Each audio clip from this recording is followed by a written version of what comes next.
can see some of the pushing and shoving already going on down there. Nathan Brown deep and being watched by Boyd. Centre-bouts, we're underway at the MCG. Ottens is Brad Johnson hacking a kick out for the Dogs to start matters. Good spoil there, across the half-back by Weller. Gives Bowden a chance, though he gets help. West already starting to accumulate the footy. Eagleton, he's been another high possession winner for the Dogs. Here's Johnson again. So bright start for the Dogs. Fluky bounce, good one for the small forwards, and Hahn just couldn't make the most of what was a very big opportunity. Clever play by Croft. He knew he was under the pump. He just brought the ball to front and square, which enabled his teammate to have a shot at goal.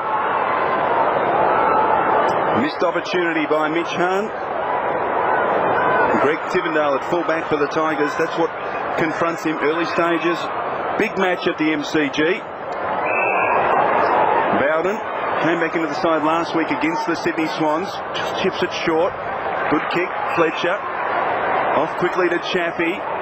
Now a chance for Gasper. Looks like he's lined up forward. He's got it just forward to the wing. Kick around the body towards half forward. The only player there is Darcy. Going to have to do that a fair bit today, Luke Darcy, particularly with the two key Richmond tall forwards in Ottens and Richardson up forward. Boyd. Looks like he's got the job on. Nathan Brown to Cooney. Just got there. Now Murphy normally uses the ball very well. Decides to use Boyd again, who under pressure. Just got his kick away towards half forward. It was a poor effort. Comfortable mark taken by Ottens.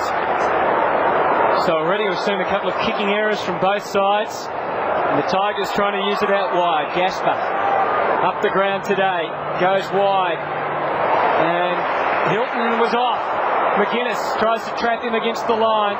Did well in the end, put enough pressure on to force the kicking error.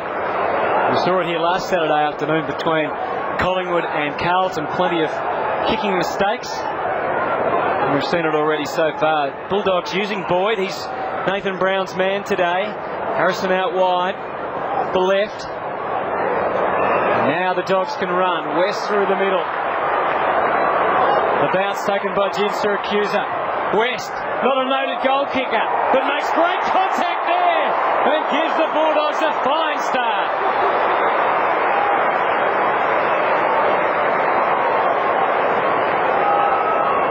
1-1-7 the Dogs, and the Tigers yet to get on the board. Yeah, it was great usage by the Bulldogs. They had the ball deep in their defence, but they got players free. There was good shepherding by Jim Siracusa there. West was able to steady and get on that left foot of his, and that is a great first up goal.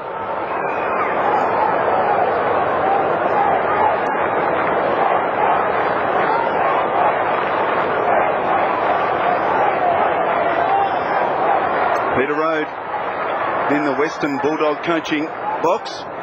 Doing well early, the Bulldogs. 17 possessions to 7, 8 handballs to 1. Ottens wins this one. Chance for Kane Johnson. Good handball. Tivendale inside attacking 50. Oh, good strong mark. Greg Stafford. And he's going to present a problem for the Western Bulldogs. We just watched this again. The quick kick coming from Tivendale.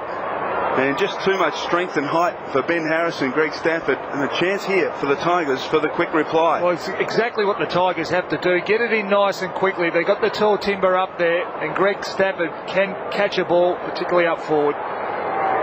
Well, he's directly in front, and that's exactly what is in front of him. Kick is perfect. Richmond on the board at the MCG.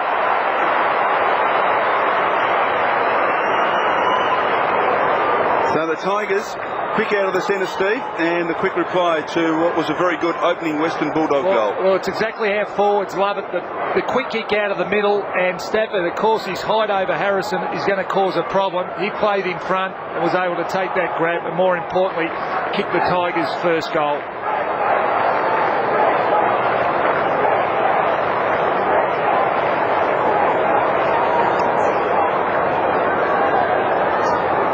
Danny Frawley watching on after Greg Stafford's third goal for the season. And the Tigers' first of the afternoon draws the margin back to just one. Ottens thrusting it forward. He's been very good with the hit-outs for most of the year, but Johnson and Cooney getting busy with it. Same with Rowan Smith, who loves to accumulate possessions off half-back. This is Weller now for the Tigers, using Bowden, starting on the ground today after being a late inclusion last week and starting on the bench.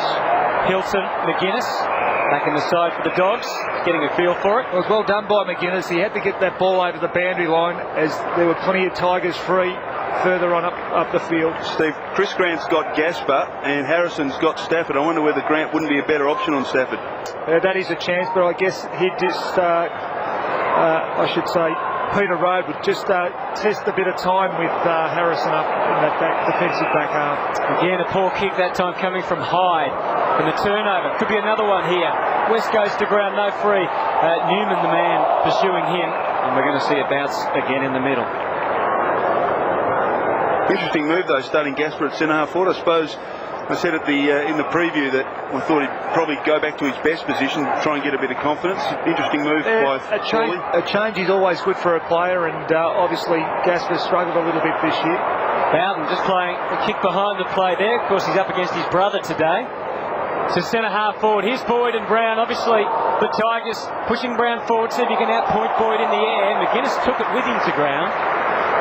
And we go back to Gasper, Michael. I mean, the other thing is he might just be drawing Grant out of the way, particularly with the two other targets in Richardson and also Stafford up forward. So let's get Chris Grant out of the play. Stafford palming down with purpose. West clears the path. Harrison still dangerous. Eagleton, he's got Grant nearby. He didn't really show much of a desire to get rid of it, and he was able to draw the bounce. No, you don't. Apparently. No. You don't have prior opportunity and get grabbed. You don't need to make an attempt, it seems. It's one of the flaws of the new rule. Campaigning early, Michael. Well, it is one of the flaws of this prior opportunity rule. Grant just brushes the tackle aside. Harrison had more time than he thought, and in the end, as he cocked it up, no West, great mark. Really committed himself there, Scott West. Murphy. That's a poor kick from such a skillful player. Chance for Gasper. Handball, Bowden. Yes, he gets around Jim Syracuse with a bounce. Wobbly old kick inside, attacking 50 at the back. Hilton. Back to Nathan Brown. Just wobbled a bit off the boot of Joel Bowden. And Nathan Brown, good strong hands. We watched the Scott West mark. But a poor kick from Murphy has turned it over and has given Richmond an opportunity for their second goal, and Matthew Boyd just not in the contest there. Yes, didn't think the ball was going to go over the back. You just need to go with your opponent on that occasion. Brown pops it through. Richmond have their second.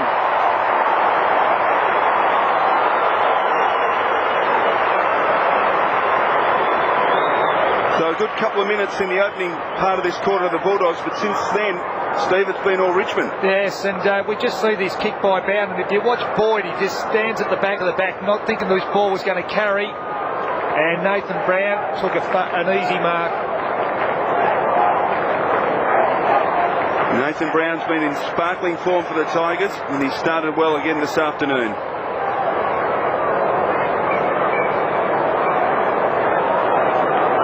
So the Tigers will have the Bulldogs thinking at this stage. Boyd with the job on Nathan Brown. Out of the middle, Ottens again.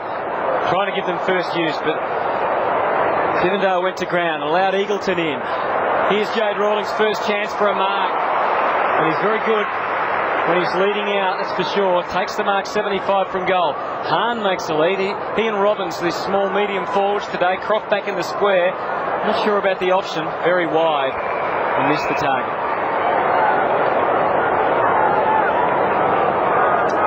Tiger bench, David Roden, a late inclusion for Wayne Campbell.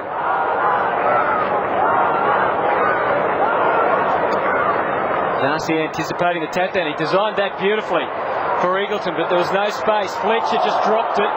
Didn't have prior opportunity. Play on was the call. Johnson to Bowden, scrappy. Well, Callaway with a goalkeeper effort. Couldn't quite get it over the crossbar, but out of danger anyway and through for a behind.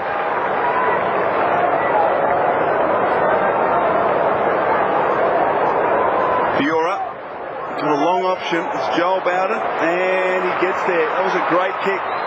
Bowden towards the wing. Ray Hall's run very hard from half back, and he's away. Big chance here for the Tigers.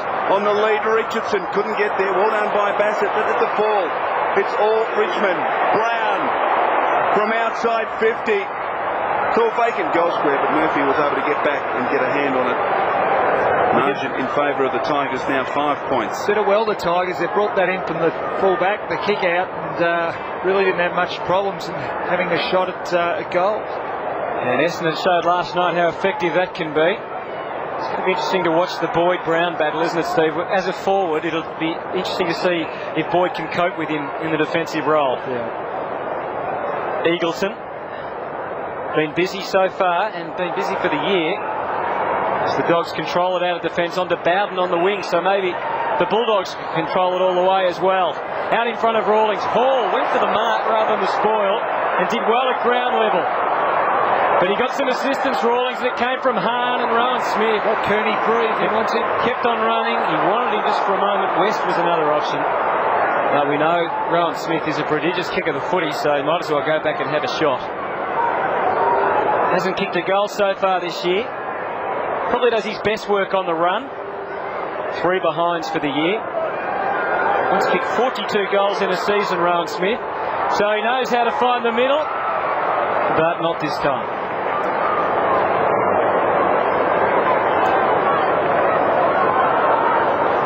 2-1 plays 1-3. Opening goal to the Bulldogs through Scott West. Tigers have controlled things ever since. Fiora marks the Tivendale kick. Kicks to a vacant wing position. Good running from Fletcher. Cooney tested here. Well done by Cooney. Did he hold him too long in the tackle? Grant just touches it over the line and we'll get a boundary throw in.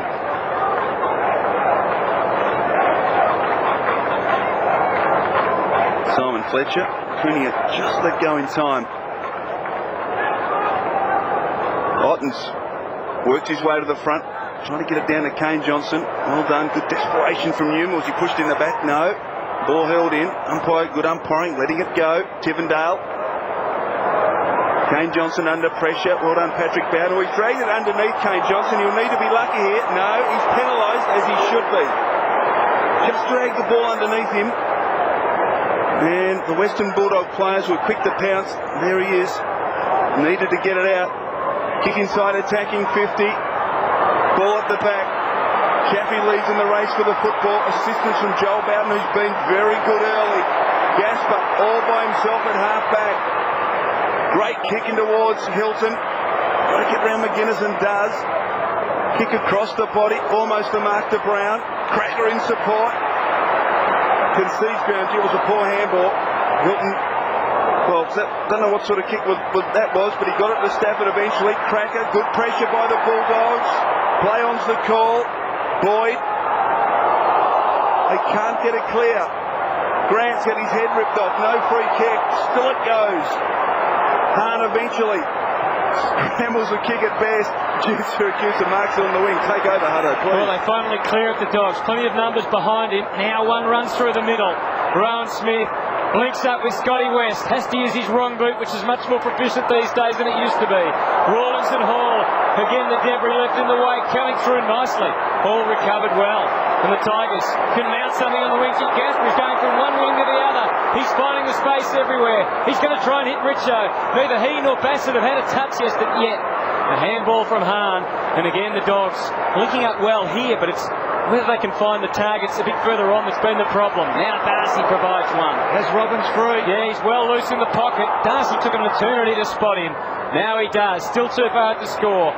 Plenty of leads coming up the ground. He goes wide and great kick. Terrific vision. Jen Syracuse running parallel to him. Takes the mark. It was good play, Steve, because the player in Chaffee, who was Robbins' man, was forced to go up the ground to try and man Darcy, so they had that loose player back. Yep, and we just see Gasper getting a fair bit of the ball at the moment. The reason that's happening is that Grant is just dropping off him because he's so concerned about the other two forwards at the moment in Richardson and Otten, so he's trying to get back to support his fellow defenders, so Gasper getting plenty of the ball. And Jan Syracuse, 57 goals, 42 for his career, 2 goals, 4 for this year. We know he's got great skills, but just hasn't been using them as well as he would have liked so far this year in front of goal. So the Dogs have missed a few now, 1-4-10, and the Tigers 2-1-13. Just need to hold them up here, the Bulldogs. Chaffee finds Kellaway in the back pocket. Nathan Brown now on the ball. He started at half forward. Some boos from Bulldog fans. Chips Ottens. Still inside defensive 50, Brad Ottens. A loose player inside the centre square Hall. Now he was off. Good tackle from Bowden. Turnover. Eagleton. Now Robbins from the logo. Long Rawlings with the set. Couldn't quite complete the mark. And Joel Bowden's had a ton of it early on. Kick towards Weller. Stretches, but marks. Kick towards half forward. Johnson was pushed out by Hahn. And he'll get the free kick. Only the second free kick for the game, this. Joel Bowden, 8 possessions already. Oh, that's a great kick.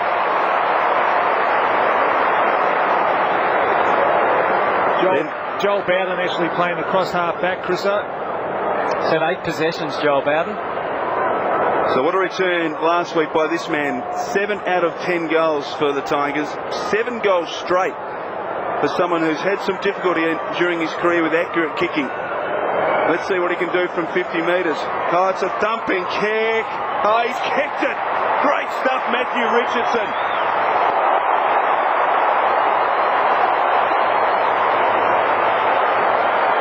Well, Steve, I mentioned he's had trouble during his career, but 7 straight last week, and what a kick this was. Yeah, fantastic kick. Actually, I thought he was going to kick him into the man on the mark. He ran up very, very close, but it was a great kick.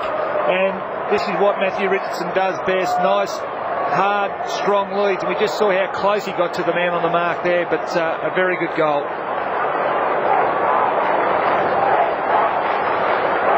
Set shots have been the key for the Tigers so far today, 3 straight. And the Dogs have managed just 2 behinds from set shots. Overall, the margin now is 9 points. Saturday afternoon footy from the MCG. Bright start in fine conditions. The Tigers leading here. Eagleton, no room to move.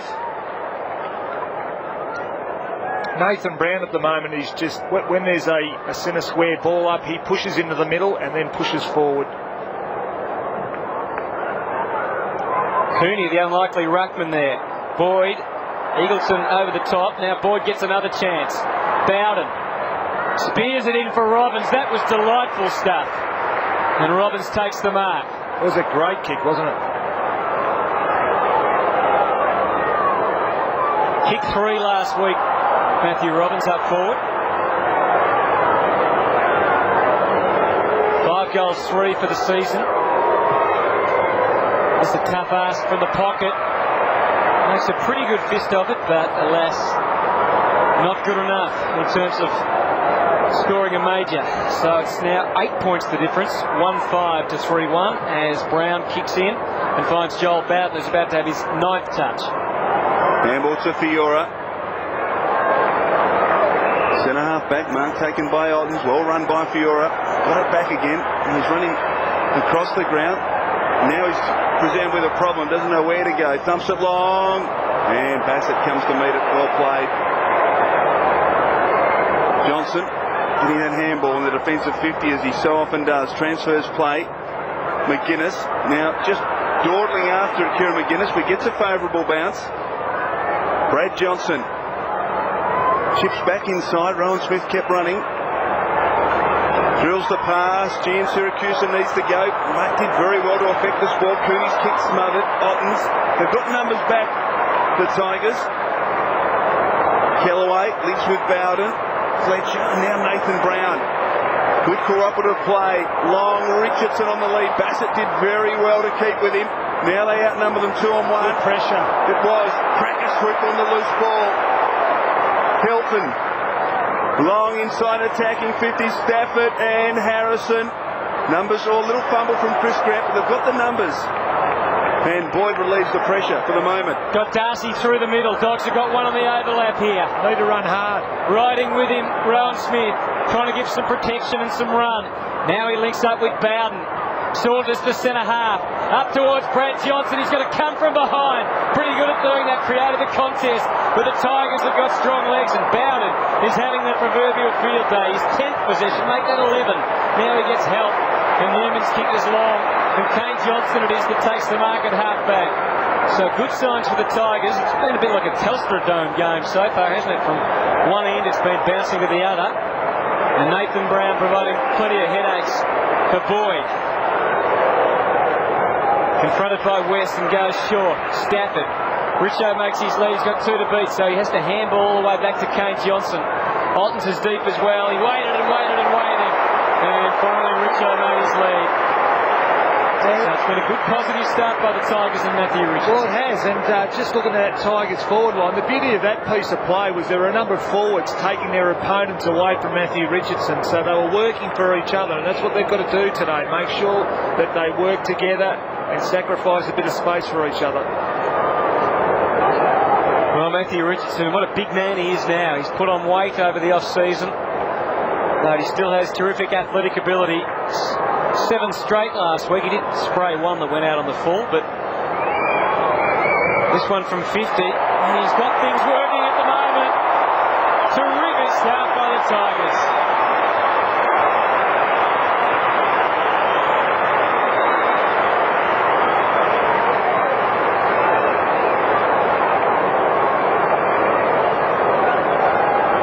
Great kick coming in from Kane Johnson. And Matthew Richardson, you know what he's been working on in 3 weeks' absence. Goal kicking has been absolutely superb in the last 2 weeks. Another great example from 50 metres. He's got 2. Tigers by 14 points.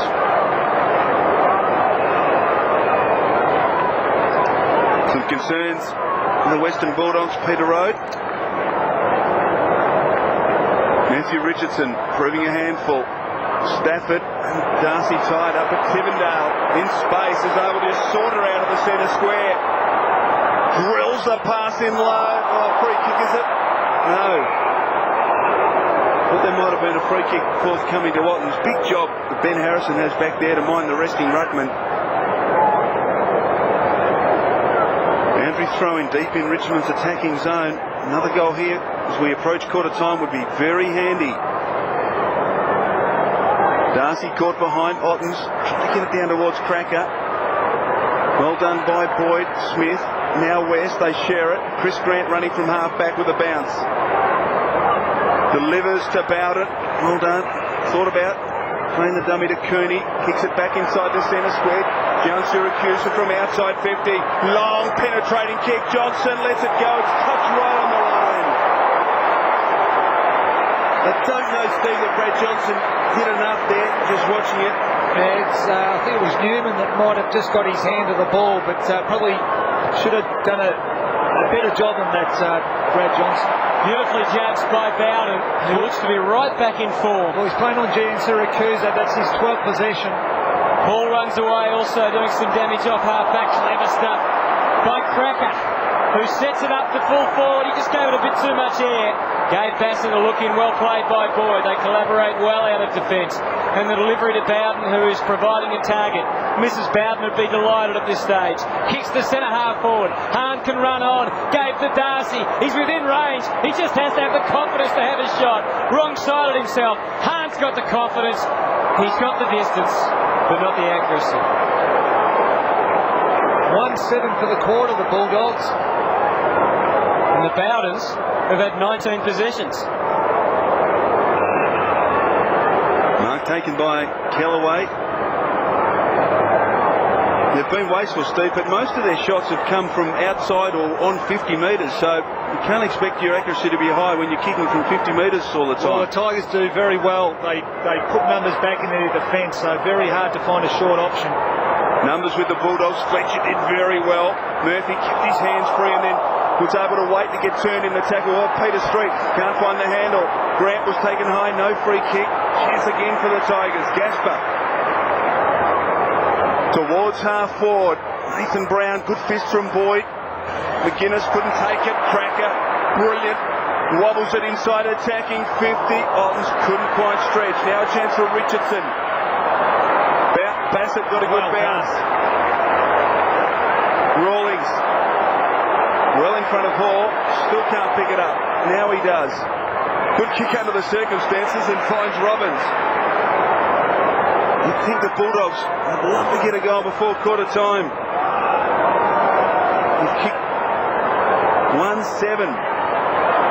Rowan Smith Again, another chance from outside 50 this time. It'll land in the goal square. Darcy pushing, and he's been paid the mark. Well, from the side-on angle, he gave a good old heave-ho. Yeah, I tend to agree. The umpire was caught out of position, but the mark taken by Luke Darcy. In our commentary position, we're right in line with the punt road in goals. That's the angle that we've got. And Darcy, big push. And you just see Rowan Smith there on screen. Cracker was a good 20 metres behind him, not offering him a chase, so had no pressure on him when he kicked that ball. Difficult shot this for Darcy, as you can see, right on the boundary line, only 5 metres, but he is in the left forward pocket. Across the face, 1-8. First quarter return so far for the Western Bulldogs.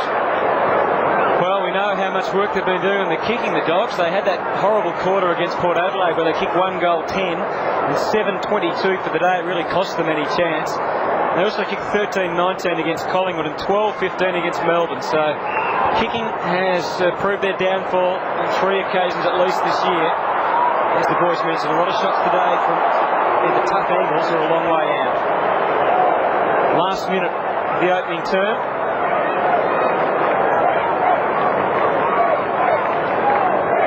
Important for the Bulldogs here, Steve, that the Tigers don't grab a last goal in this final seconds of the first quarter. Hyde on the bottom of all that.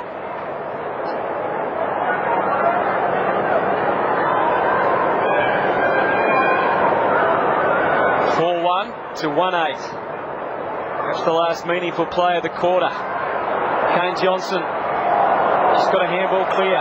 Now Tivendale got numbers through the middle. One-on-one battles ahead. Fancies his chances with Richo. Bassett's fought back well in the last 10 minutes. Rowan Smith trying to get the ball to safety. And he does. Boyd, West. Only seconds remaining. Is there time for the Dogs? They're going to be very direct here. West again, he's got a fleeting chance if Cooney moves it. You would think it's just about run out now. Unaware that the siren about to ring. Cooney's kick finds Bowden, who gets one more stat, a mark but not a kick. So we end a pretty entertaining opening quarter. Plenty of mistakes, but a very interesting battle. You can see by the scoreline, Sauce, that 9 scoring shots to 5. Inaccuracy has hurt the Dogs. Oh, no doubt about that. Bulldogs were playing well enough to be in front, but of course their kicking the goal hasn't been great. But I think Danny Frawley will be relatively happy with his side, particularly the way his forward line is set up, working very well for each other. Matthew Richardson finding the ball, but also Stafford and Joel Bowden, the cross halfback, was exceptional. Joel Bowden not happy, but the Tigers should be. They lead 4-1 to 1-8 after an opening quarter in fine conditions at the MCG. A good day to be a forward and come out and try and take a grab.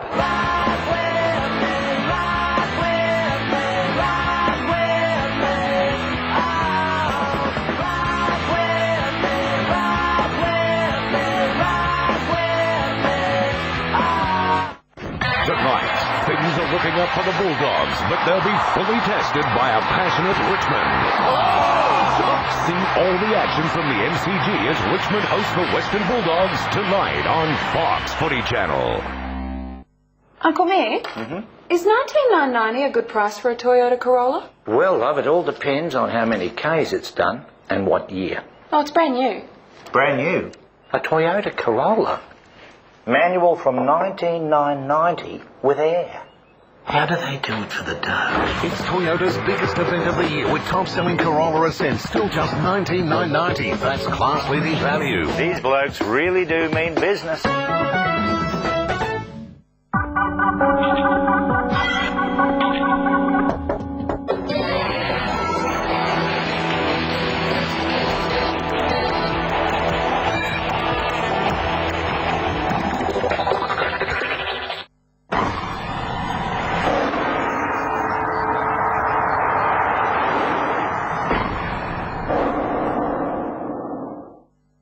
Weekend Australian has always been a source of excellence. After all, I write for it. But our esteemed editor, in his infinite wisdom, has decided to give away some posters.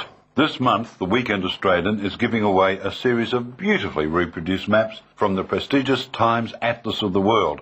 This Saturday, we continue the series with another detailed map. The Weekend Australians World Map Collection continues this Saturday. Well, at least they're not footy posters. Two bitter rivals went blow for blow in an all-out war that ignited a controversy. I heard Roy Johnson, Roy Jones still number one. Now the pressure is building for Jones to prove he's still the best in the game, and for Tava to cut the legend down to size. Jones, Tava 2, it's more than personal. Live on Main Event pay-per-view. Tomorrow, 11 a.m. Call your service provider and book now. I am the people's champion. The best fight in the world, go! What do you like to watch? A marathon of models. Ding! Watch. The stars of Broadway shine. Look at yourself, look at yourself. Adrenaline-fueled madness. Heroes in action. Side-splitting relations. Eternal existence in paradise. Whatever you like to watch, it's all here in June on Fox 8. Last week, St. Nick Del Santo on playing rough. I think if we start headbutting, we might have to go to the helmet. Rugged Rude, David King. They've probably lost their way a little bit in terms of playing four-quarter consistent effort. And Lion Alistair Lynch on those fines. We've just got to get on and play footy, and it doesn't concern us at all.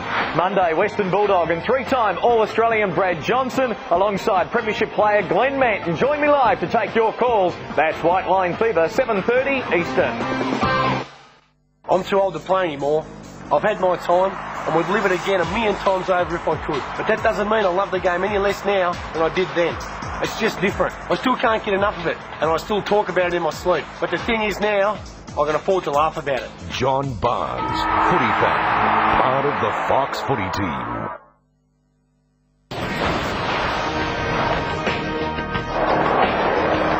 Now the Dogs can run. West through the middle. A bounce taken by Jin Siracusa. West, not a noted goal kicker, but makes great contact there and gives the Bulldogs a fine start. Well, it was their one moment of joy in the opening quarter, the Dogs. Other than that, they were very inaccurate. 1-8-14 to Richmond, 4-1-25.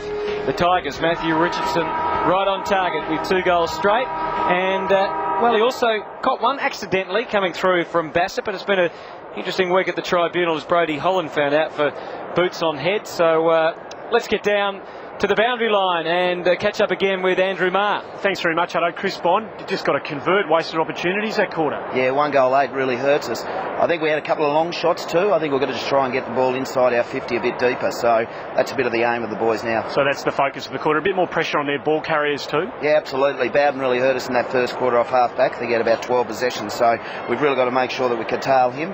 But a bit of run through the midfield will enable us to get the ball a bit deeper. Back to it. Thanks for your time. Cheers. Back to you, Hutto. Thanks, Andrew. There's Jade Rawlings. What have you made of the opening term so far, Steve? Oh, listen, I think the Western Bulldogs have had their chances. I mean, they have 9 scoring shots to Richmond 5. Obviously, they've had enough of the ball to put a decent score on the board. But I think both teams have had their fair share of play. But Richmond, just with their targets and where they're finding the ball inside their 50, have of course made their opportunities go a lot easier, and they've been able to convert on the scoreboard. How do you assess the job done so far by Bassett on Richo? Oh, well, they've probably had half a dozen contests. Richo's won a couple and Bassett's squared a couple where he's been able to get the fist of the ball. So another 3 quarters to go, and he'd just be trying to retain his presence. Second quarter for the MCG. It's the Tigers 4-1, the Bulldogs 1-8. Tigers. Nathan Brown pumps it inside, attacking 50, but it's very wide. Kane Johnson can't control it, so a boundary thrown, but another centre clearance to the Tigers.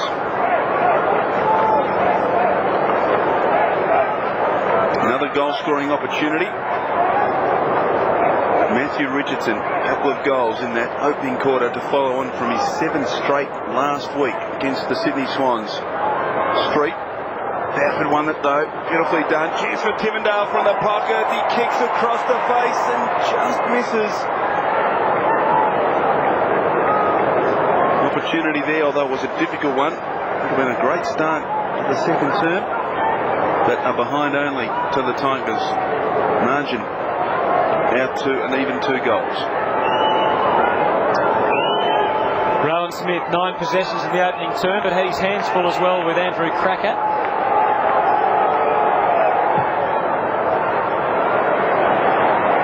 Darcy had to fly from behind. He was sandwiched between two Tigers. Somehow, Brad Johnson wrested it out of them. And now gives Scotty West another touch along the wing. Hardigan from behind, couldn't get a fist on it. Robbins got Gin Syracuse at centre half forward. Bowden playing off him. In the end, slips through Hahn, who has to go in and get it again. And get it he does. Tries to lay it off. Inventive handball has been penalised. It's a pity for the Dogs as Gin Syracuse went on and kicked a goal. Mitch Hahn arguing his case. And the switch is made for the Tigers. Hilton and the loose man over the top, running out of defence. Got numbers inside. Chaffee swings it in. Here's a chance for Hardigan. Richo's going to make his lead now. Good looking kick right on the chest. Oh, how's that for delivery? Well, Richardson had the entire 50 to himself along with his opponent there. And the beauty of that piece of play is that Richmond brought it inboard and Matthew Richardson had every angle to choose from where he wanted to present, and he opted to go up the middle of the ground. Yeah, it'll be interesting to see if the Dogs can come up with something to counter that. They seem to be cooperating pretty well, the Richmond forward side. That's his third mark inside 50, so he's finding the space. Plenty of space up there for him, and he's doing it very well. He's got newfound confidence in his kicking. He's got a technique that he likes. As I say that. He misses his first one for 10 shots. 4-3 plays 1-8. Apologies to Matthew Richardson. Rowan Smith has already accumulated 9 possessions. Dangerous kick, but it got to West. Quickly gets it on Harrison. That's what he needs to do today. Run off the big ruckman, resting down in that forward line, out in front of Gin Syracuse. Bowden got a favourable bounce and saw it over the line. Still in. Well done by Grant. He softens it clear. Another behind. 1-9 to the Bulldogs. Gee, I thought that was out for a moment, but must have just stayed in. And almost a miracle goal to Chris Grant. Chaffee brings it in. Jasper's got to work hard here, and he just couldn't get in front of Bowden. So Patrick Bowden takes the short option, certainly a wide one. And gives Jade Rawlings an opportunity to have a shot for goal. Yes, and about 45 out. Once again, a long shot at goal. Goes to play it off, and Cooney was just surrounded by Tigers. And the Dogs missed another opportunity. Well, we just saw the number of Richmond players that were in the forward 50 of the Bulldogs, and that's why they're not been able to find space and get the ball probably 30 metres out from goal, because there's such a congestion down there, so they've had to have shots from at least 45 metres out. Street over to palm that one nicely to Bowden. Tried to measure the kick around the corner. Well played by Boyd, and Bowden found touch today, that's for sure. West, half handball. Found Eagleton, Murphy, West, all under pressure, but they managed to control it pretty well through the middle. Now Rowan Smith says go. Long to full forward. That gives the forwards a chance. Good spoil from Chappie. Small men down are all Bulldogs though. Gin Syracuse had time on his side. Was able to size up what he had to do, but wasn't able to do it. And they miss again. Yeah, it was a poor miss that. He got a perfect block by one of his teammates. Had time to steady and really slot that one through. 3 behinds to Gin Syracuse. Now Fiora tucks it under the arm. Couple of bounces. Confronted by Darcy. He breaks that tackle. Puts the ball on the ground. Play on's the call. Fletcher from half-back. Stafford. Harrison did well enough to get him underneath the football. Gets it back from Grant. Kicks it straight into Kane Johnson. It's interesting, Steve, that Grant seems to be doing his loose man work across half forward, doesn't it? Getting in the road of the centre half forward rather than back on Richo.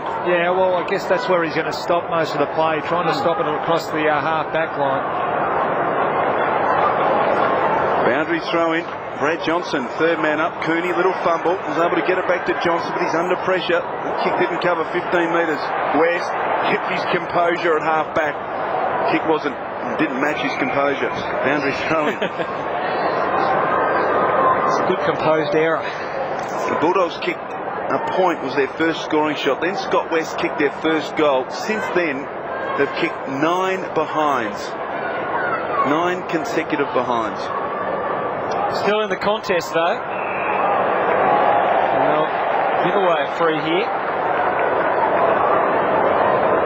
Stafford goes wide. Gasper in front of Grant. And tackles it nicely. He wants to go. Uses Fletcher. He's going to have to come back, is he? Play goes on. But I think it's got to come back to Gasper. Gasper's had plenty of it. 4 marks now. Coming in for his 7th disposal. Ottens and Harrison, the targets. And there's a whistle. And it's a bit of holding off the ball. And it's coming back to Simon Fletcher. Richo makes his lead. Bassett there with him. They lock arms. Richo's too strong. Too big. Too hard to stop.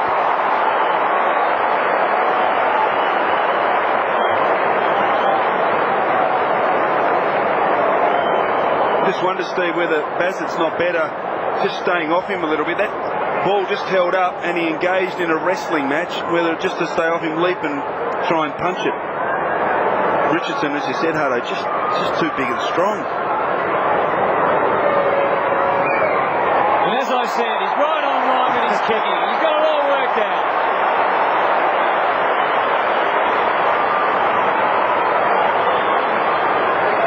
You're the full-back, Steve. What do you think of Michael's suggestion? Because one thing about Richo, if you play off him, he's got the pace to dart away in a lead. Oh, listen, I think he tried to do the right thing there. There's nothing much he could have done. I was just watching the other Western Bulldogs players. There weren't too many going back to help him with much conviction there. They lifted him on a one-on-one contest where there should have at least been a player to get back and try and get a spoiler.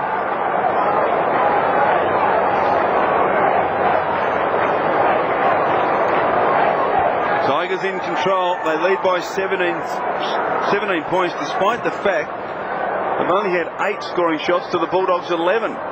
Murphy scrambles it inside attacking 50. Darcy in front. Good strong mark, Luke Darcy.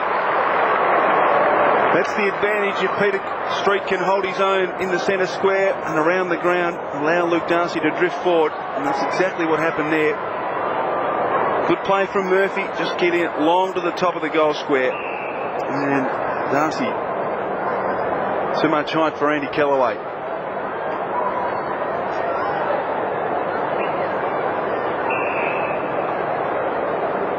$11 goals for the season.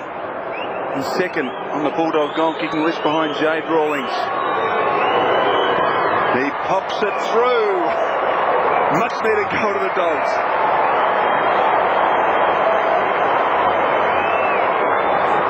I thought that might have been swinging late. I thought, oh no, don't tell me he's missed that, because gee, the kicking's been deplorable. Well, it has.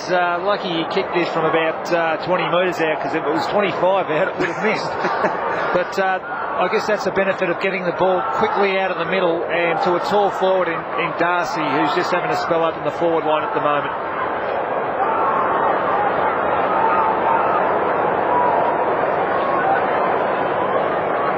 Peter Street just got some instructions from West. His inclusion on the field has allowed Darcy to go forward and be the first or the second goal kicker for the Dogs, first of the quarter. Otten's farming it down, and the Tigers away again. Cracker playing in front, reaps the benefits. Turn, kick, and Grant got back in front of Nathan Brown. He's got Eagleton through the middle if he can spot him through the traffic. He does now. Hargrave's just on the ground. He runs past away to his left, so does West. He might have to kick hurriedly here to centre half forward. Crashing the pack down Syracuse, and Hahn just barges through and says that's the best way to make sure I kick a goal. I'll run straight to the line.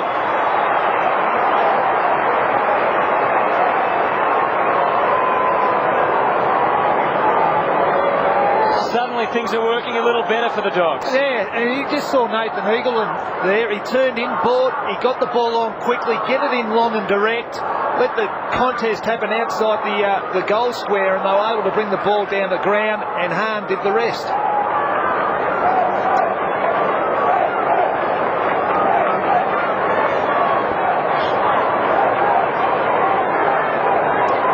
goals in a minute to the Bulldogs. And all of a sudden, just 5 points separate these sides. Bounce favours Ottens. Try to get it down to Johnson.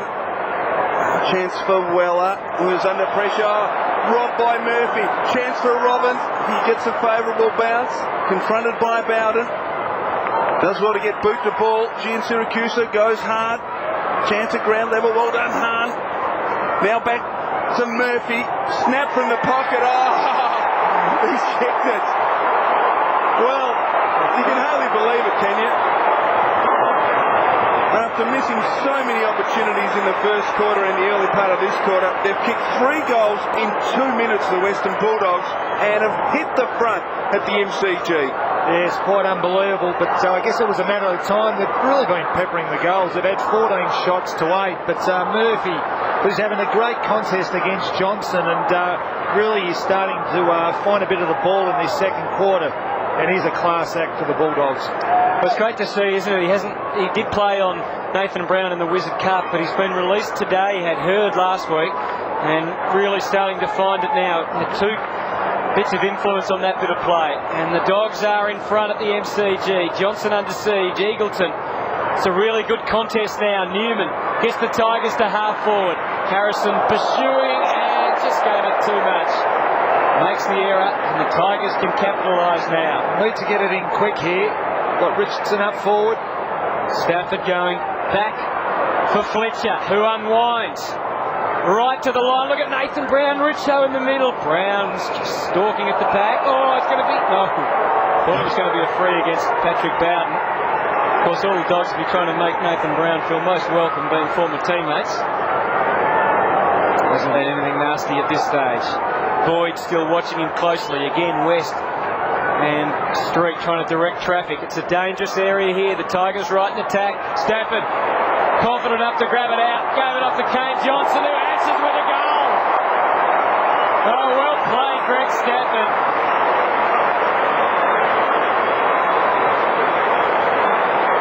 An excellent conversion from Kane Johnson. Yes, and we just saw his opponent just moments ago kick a goal at the other end, Kane Johnson in Murphy, but that was terrific play by Stafford. He's a big, strong man, and to be able to do that from a throw-in and get it down to one of your teammates is very valuable.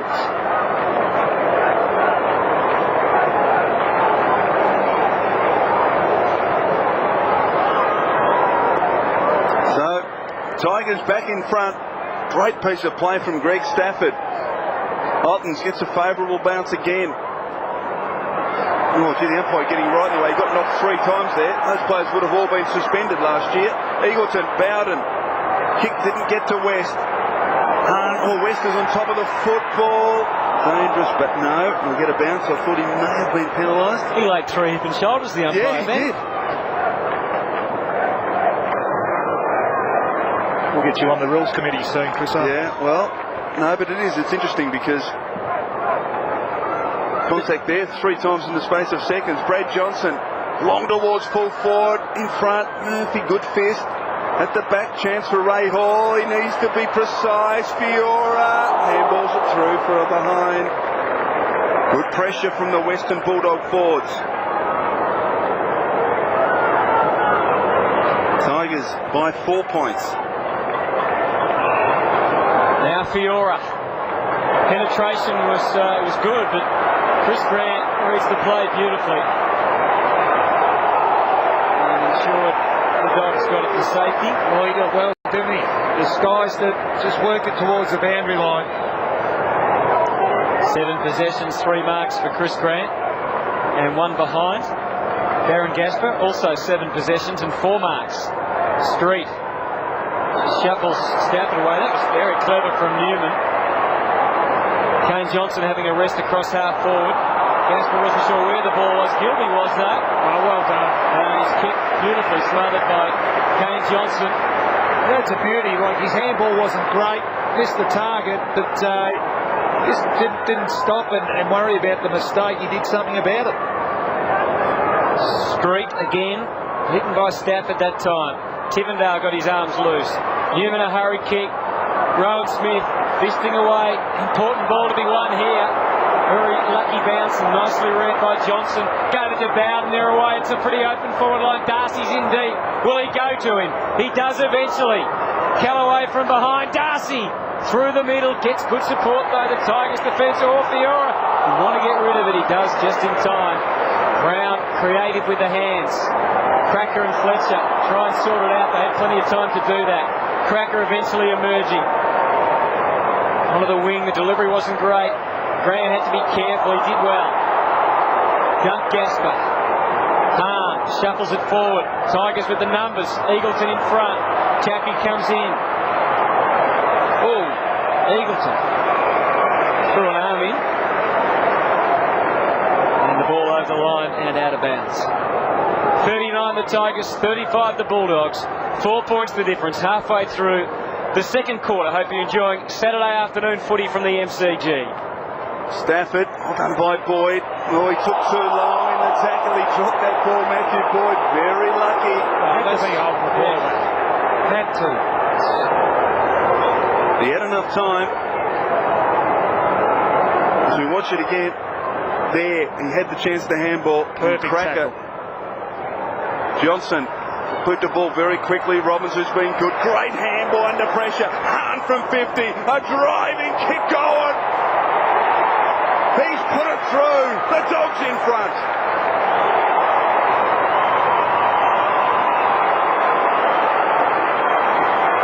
Well, all of a sudden, after some very inaccurate kicking, the Western Bulldogs have hit the mark, and Robbins has been great. And what a kick from Mitch Hahn.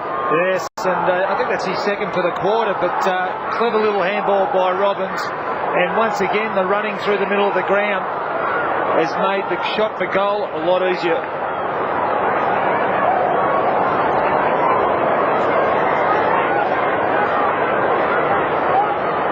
Western Bulldogs wrest back the lead. Street has done a good job in the middle. Finds West. Suddenly they're in deep again. Murphy lurking down there. Fiora got the fist in. Bowden has been much quieter in this quarter. They're under siege at the moment. The Tigers defenders. And ball up. Just their pressure inside their forward 50 at the moment. The Bulldogs has just increased. Been inside 50 11 times compared to 5 in this quarter. Murphy, the third man up. His old mate Nathan Brown got the clearing kick. But it ain't over yet. Clever play by Hall to keep on running and get the assist from Weller. And they're out of trouble, the Tigers. Otten's in amongst two Bulldogs. Play on was the call. Gilby's got some time here. Harrison wasn't sure where he was going. Made the right call. Gilby made it a little tough for Gin Syracuse. Playing in front, he just gave Bowden a look in. Who played for a free, but did it well. Convinced the umpire. Gasper, one-on-one. Is that a free kick? Yes, it is.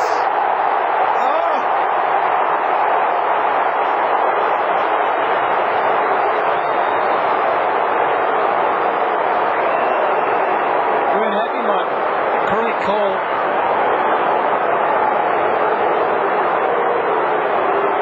This is what I was saying earlier. The only chance Bassett's got is if he stays off Richardson with that long kick coming in and tries to jump and punch. He's not going to out-wrestle him. He'd have to fall over to miss this one. Richo kicks the goal. Just.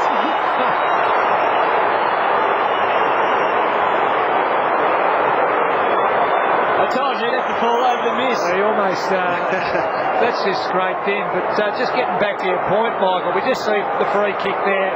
No doubt that was a free kick. I guess the concern is that Matthew Richardson has so much pace that when you do stand off him. No, but I'm just saying, when the long ball's coming in like that, to be wrestling with a 50-metre kick, he's got no chance. Richardson has 4, and the Tigers back in front. What's been a very entertaining second quarter of football. Plenty of goals, plenty of flow through the middle of the ground. Not too much picking up, mind you. Here's another chance for the Tigers. Brown on the inside of his right boot. Chippendale, good support from Gasper. Gasper's been important. Grant playing off him. Johnson finally gets it out. Hyde, high inside attacking 50. What will Bassett do this time? Tries to wrestle again, and Richardson screaming at the umpire. Boundary throw in. Listen, it's not a bad thing to let the umpire know what's going on. As long as he lets him know what's going on, then concentrates back onto the ball. Matthew Richardson. Opportunity here for the street head. Otten's around the head. No free kick. Hargrave on the ground. Oh, West is in all sorts of trouble. Just handballed in hope more than anything else, and finds the boundary line. Another boundary throw-in in Richmond's forward pocket. Tigers by 11 points at quarter time. A good comeback in this term by the Western Bulldogs after they trail by 17 points. Johnson, a snap at goal, is offline. Margin out to 5 points. West, the leading possession winner on the ground. He has 16 for the Bulldogs. Patrick Bowden with 12, and for the Tigers, Joel Bowden with 13. Nathan Brown with 11. Rowan Smith. Now there is a chance for Hyde to come through there, but there was Great protection by Grant. 4 dogs. Johnson through the middle, up to half forward.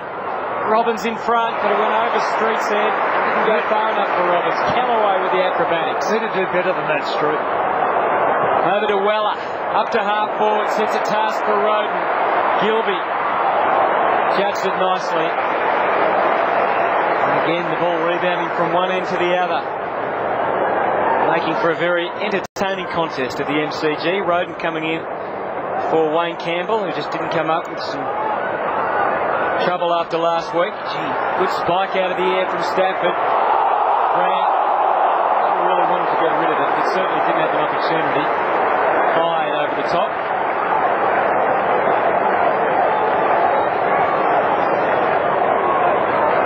Tigers have still got Schultz and Roach on the bench, who haven't seen any action yet. Beautiful leap from Ottens. Gave the chance for Brown. Grant trying to barge through, and once again happy just to cop all the punishment. Force the ball up. Jade Rawlings gone missing. No, there he is. 5 points the difference. He's had 3 possessions for the day. Darcy over the top. Hargrave. West again generating plenty of ball for the Dogs. And Johnson carrying it through the middle. Got his old running mate nearby. Here he goes. Rowan Smith down to Darcy at full forward. In fact, it's Croft. Oh, well done. He at least created the contest. Stafford came in late for the Tigers. Hahn trying to steal it, but Chaffee. Stafford was good on that occasion. So Darcy's been thrust back into the ruck, up the ground as the Tigers now. Oh, kick was smothered. Murphy on Bowden. Well done. Loose ball. Croft brought it in for Gene Syracuse. Open goal Beckham, but again the desperation of Callaway prevailing for the Tigers. Hardigan hits his target at half-back. Johnson waited for it to bounce and sit up. Looks ahead. Ottens comes. Here comes Richardson. He has to double back because he went short of the Cracker. Cracker trying to get onto the right, then back onto the left. Doesn't know where he's going. Ottens wanted to unload. Brown still going backwards. Till Richardson came, and then on the bounce he had to trap it around the body. Couldn't get it back enough, and it bounces over the line out of bounds. Is it time for a move for the Bulldogs on Richardson? Well, it's a tough call really, because I'm not too sure. Croft maybe? Croft might be underdone. He's just staying at full forward on and off the bench at the moment, so I'm not too sure how his fitness is. Ottens goes in, picks it up well. West, he's there. There's another example. As we wait for a ball up. 5 points the difference. The Tigers in front. He's had 6 possessions, Matthew Richardson. Darcy back in the ruck. Eagleton came through. Dogs fans thought it was too high. Tigers fans thought it was holding the ball. Umpire went somewhere in between.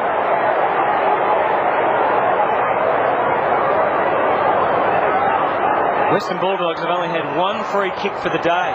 They're averaging 15, and today they've had just 1. They're holding the ball, I think, against Kane Johnson. Here's a flying snap, and off the wrong side of the body to young Hyde, and a behind. So the margin now, 1 even goal. 7-5 the Tigers and 5-11 the Bulldogs. Rowan Smith finds Gilby. It's been pretty good, Lindsay Gilby, since coming onto the ground. Rowan Smith will get it back. Thought about giving it to Murphy. Murphy wants him to come so he can shepherd Nathan Brown away. He does that. He kicks across the ground. Darcy trying to find a way forward to Bulldogs. Little push from Newman. Free kick was in. It was a little push, but it was enough. Free kick to Johnson.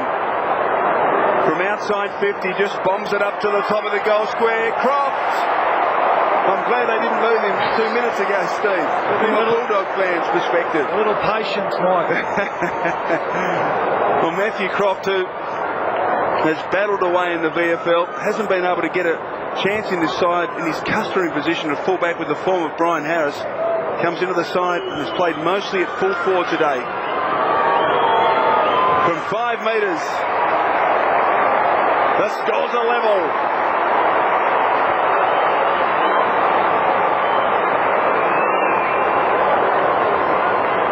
So the Western Bulldogs ball packed very well in this second term. Matthew Croft with his first of the afternoon. Yes, and that was the free kick there. Almost a 50-50 that one, but we see Brad Johnson here. Always a lovely kick on the run, but the ball just dropping short and Croft reading it best.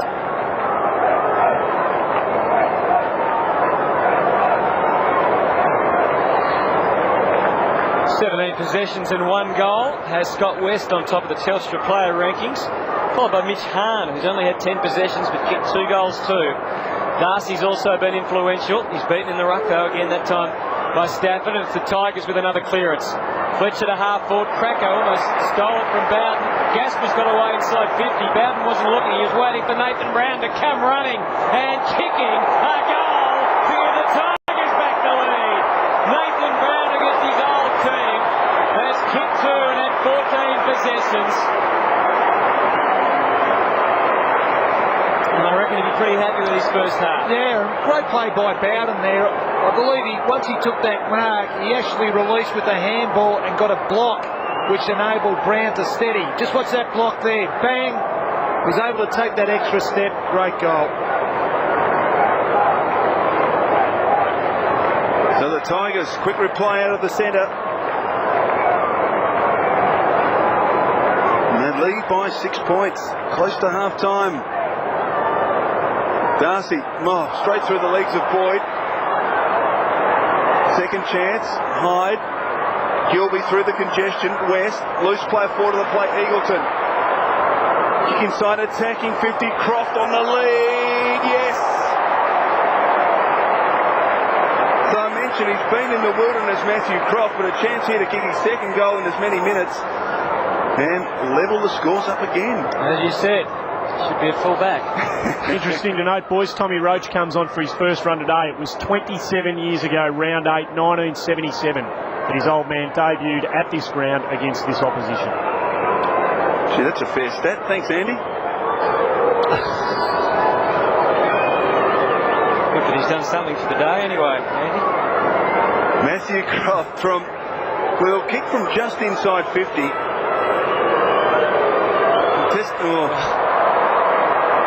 Well, you could see it there, missed by a long way.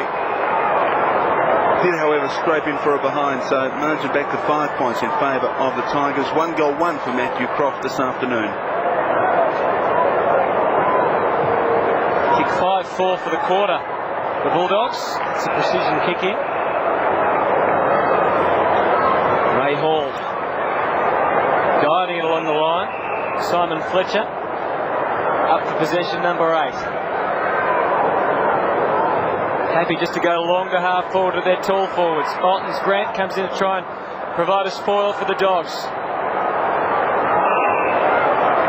And Hargrave it is in there, rolling around for the Bulldogs. Kicked 5 goals in the VFL last week, playing as a half forward on baller. Better known for his work in defence. Ottens again, a delicate touch. Bowden off the wrong boot. And Harrison marked it. It was already over the line, was it? No, he paid the mark. There go 15. I reckon it went about 5 if you're lucky. Hyde trying to spoil Eagleton. Fluky bounce favoured Hargrave. In quickly. This is Faulkner on the ground. Had an impressive debut a couple of weeks ago with 3 goals and 11 possessions. A bit quieter last week, just the 5 touches and no goals. 30 seconds remaining. The goal here would give the Dogs the lead at the long break. Just see Murphy to the side there. And Faulkner calling to the ball at the moment.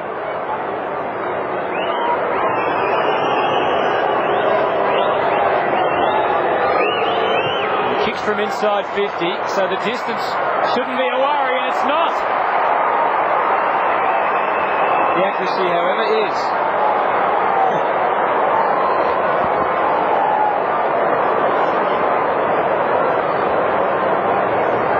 Tigers by 4 points. So if you get the full back, he'll just have enough time to get his kick in. And it's been a very entertaining, certainly second quarter of football.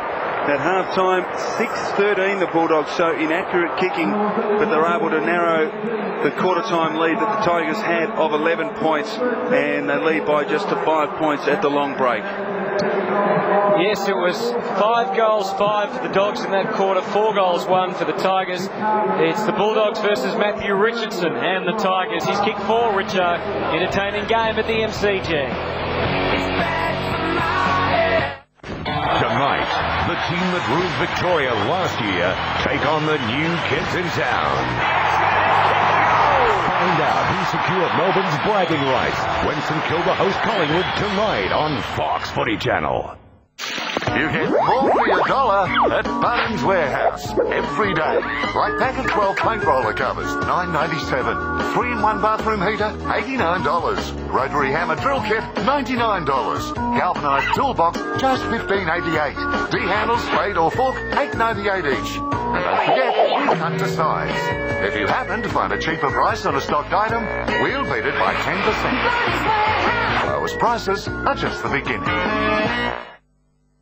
We've been coming here for years.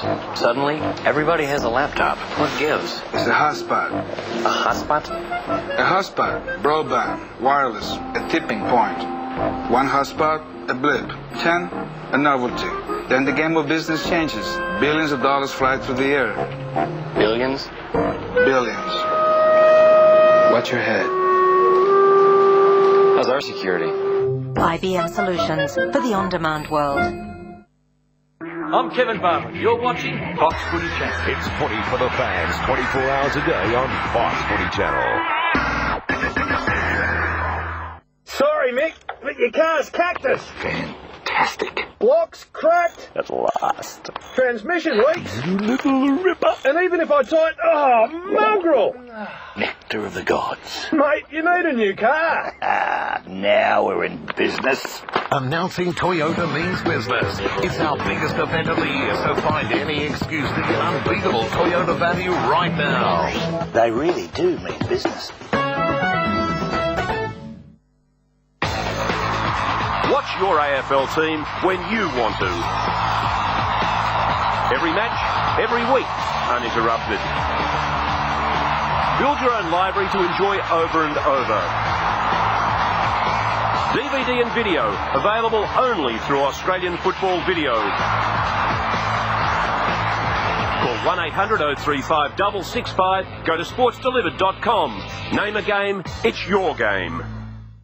Have you atoned for your sins? Have you prayed for forgiveness? Are you ready to meet your Maker? His time has come. Souls will cry. Judgment Day is here. WWE Judgment Day, live on Main Event Pay-Per-View. This Monday, 10 a.m. Call your service provider and book now. Opinions, analysis, exclusive interviews. I must have watched it at gunpoint, Jared. There's plenty of everything on the couch. They need a reality check. Join Mike Sheehan, Robert Walls and Jared Healy for the weekend's talking points, exclusive interviews and home truths. I've got no doubt he won't be there next year. Get on the couch, live and exclusive Monday on Fox Footy Channel. What's the name? Every week they meet. 4 old soldiers with yarns aplenty. They've hung up their boots, but the legends live on. You know, they don't breed footballers like they used to.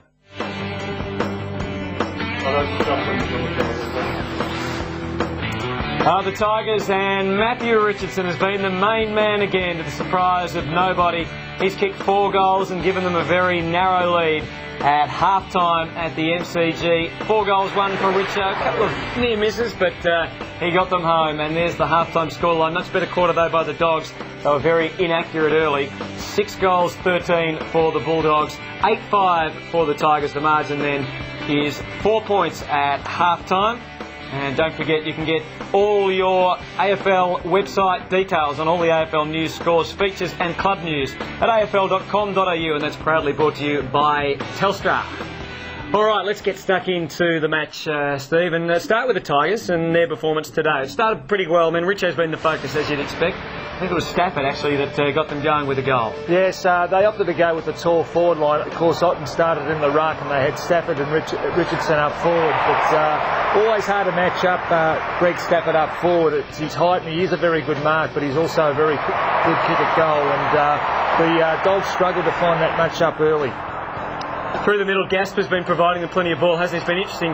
He and Bowden have been a pathway to Richo. Yes, Gasper, of course, picked up by Chris Grant. Well, they basically played away from each other, but Bowden, his first quarter was outstanding. I think he might have had 12 touches in that first quarter. Brown was good also, particularly early in the game. Probably faded out in that second quarter, but Bowden was the one that really did set up a number of plays from half-back for the Tigers. Kane Johnson had Murphy as his opponent for much of the game, and there's Richo again. Is there anything the Bulldogs can do to stop him, Richo? Pretty tough. Young Bassett has picked him up. Richo's only had the 6 possessions, but he has kicked 4 goals, and it's always tough for a coach should a move be made. But I think they need to persist with young Bassett for the start of this third quarter anyway, and the other player that may be able to go back on Richardson might be Chris Grant. Just such a big man, isn't he, now? He's put on so much weight. This was terrific play by Stafford in getting it down and giving Johnson a chance to get a goal when they really needed one, the Tigers. Well, they needed one. They were being overplayed by the Bulldogs, and that was a critical goal at that stage. Well, the Western Bulldogs, we know their kicking was one of the main problems in the opening quarter. As we've said all throughout the quarter, it's been pretty even, but the Dogs, a lot of their shots were from a long way out, weren't they, in the opening quarter? Yeah, well, they were, and they had opportunities to kick a few. I think from set shots, Richmond kicked 6 goals, 1, and the Bulldogs kicked 2 goals, 6. So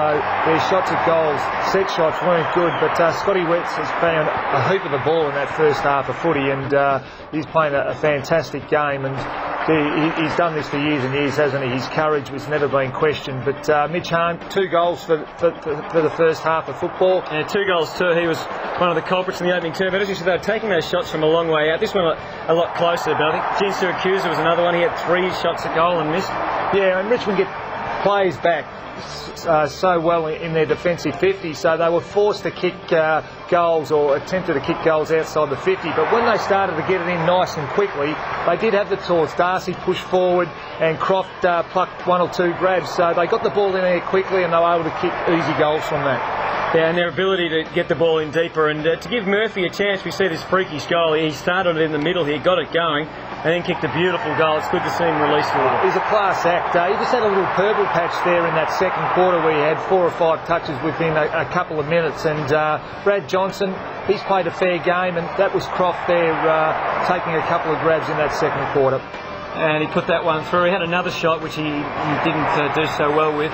But half-time, and they're certainly within a kick. Let's have a look at some of the match stats, some of the interesting ones there. Tackles 25 to the Dogs, 20 to the Tigers. What else can you make of that? Well, probably inside 50s. We just see the 29 to 23 and the hit-outs. Well, Richmond have been dominating, particularly with only Darcy doing the ruck work, and Street's been on the ground for a little while, but it's something that the Bulldogs will need to improve on. But I guess importantly, they evened things up as the game went on with the clearances, and in fact they're in front at half-time. Yeah, well, they've got quality on balls, the Bulldogs. Let's have a look at some of the matchups, checking their disposals and rankings. We touched on this one. Richo's got 4 and he's on top. Yes, kicked 4 goals, but just the 6 disposals there. Bassett only the 3 disposals. His ranking's 35, but he's got a tough game ahead. Nathan Brown's kicked a couple of goals. He's ranked number 1 on the ground. Would you persist with Boyd? I think you need to. 14 disposals. He's got a job to do, Boyd, but his second half's going to be critical.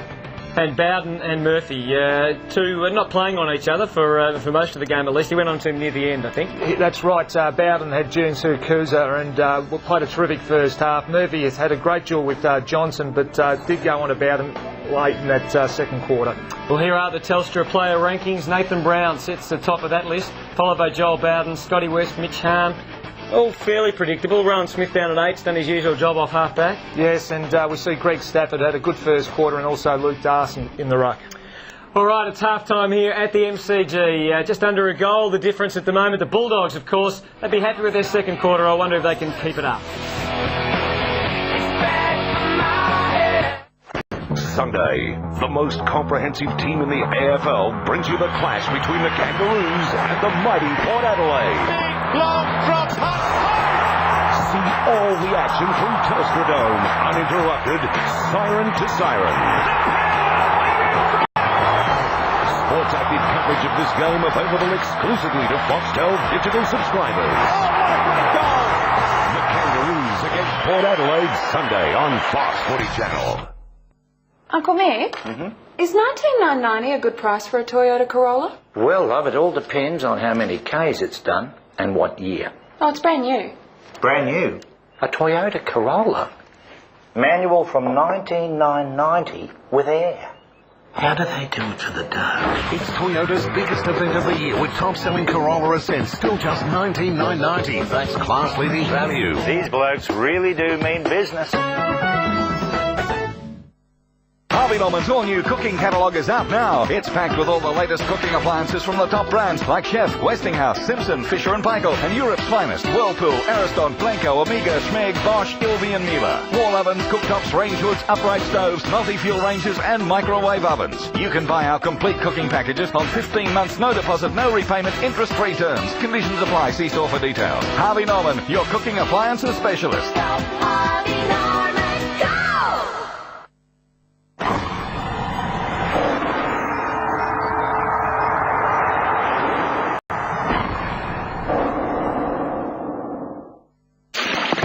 More for your dollar at Bunnings Warehouse. Every day. Like chrysanthemums, a load $4.50. 4-litre never miss sealing white, $56.94. Heavy-duty multi-fold bladder, $169. R3 insulation vats, $46.13 per pack. Security sensor light pack, $28.44. Door and window frame seals, $3.98. And if you happen to find a cheaper price on a stocked item, we'll beat it by 10%. Lowest prices are just the beginning. This May on the Comedy Channel. Hey kid, watching our every move, huh? I'm doing a study on Canadian mating habits. Brand new Chili Beach. Plus the real-life version of Larry Sanders. This is the living room of late night. It's the Michael Essamy Show, direct from his house. Oh, no, thank you. I think it's great what your parents are letting you do here. I do too. Yeah. I do too. Brand new global stand-up. Yes! I'm very successful in Australia. I have my own television there. And this bloke in England the other day in prison tried to commit suicide by taking an overdose of antidepressants. The world stands up. That's got to be impossible, isn't it?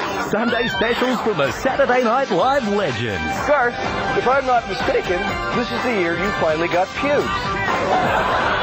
And more new episodes of The Frank Skinner Show. I got drunk and woke up in a mixture of my own urine and vomit. You say that like it's a negative thing. We've got comedy covered. May on the Comedy Channel. As a player and a coach, I achieved almost everything in the game that I could have possibly dreamed of. Now I'm at Fox Footy, I've got a different perspective. I just love being a supporter once again. Terry Wallace there pleading for one last effort. I really love coming to work, and you can't ask for more than that. Terry Wallace, footy fan, part of the Fox Footy team.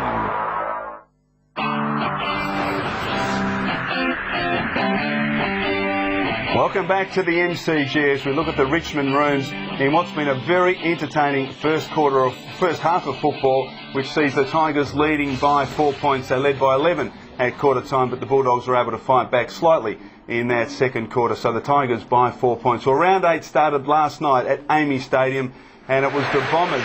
They broke a 6-game losing streak at Amy Stadium, extending way back to 2001. And Steve, a very impressive performance by the Bombers. Lloyd 4, Lucas 3, Solomon a very good player with a couple of goals. And Justin Murphy, what a difference he's made to this Essendon side. The last 2 weeks he's been fantastic. Oh, he has. Quality player. He uses the ball so well, and in that Essendon side, if you can get the ball out to him, he will use the footy, and he's done that for the Bombers all year. But I think it was really the Essendon start. The first quarter was outstanding. They got out of the blocks and really did set their game up from that first quarter.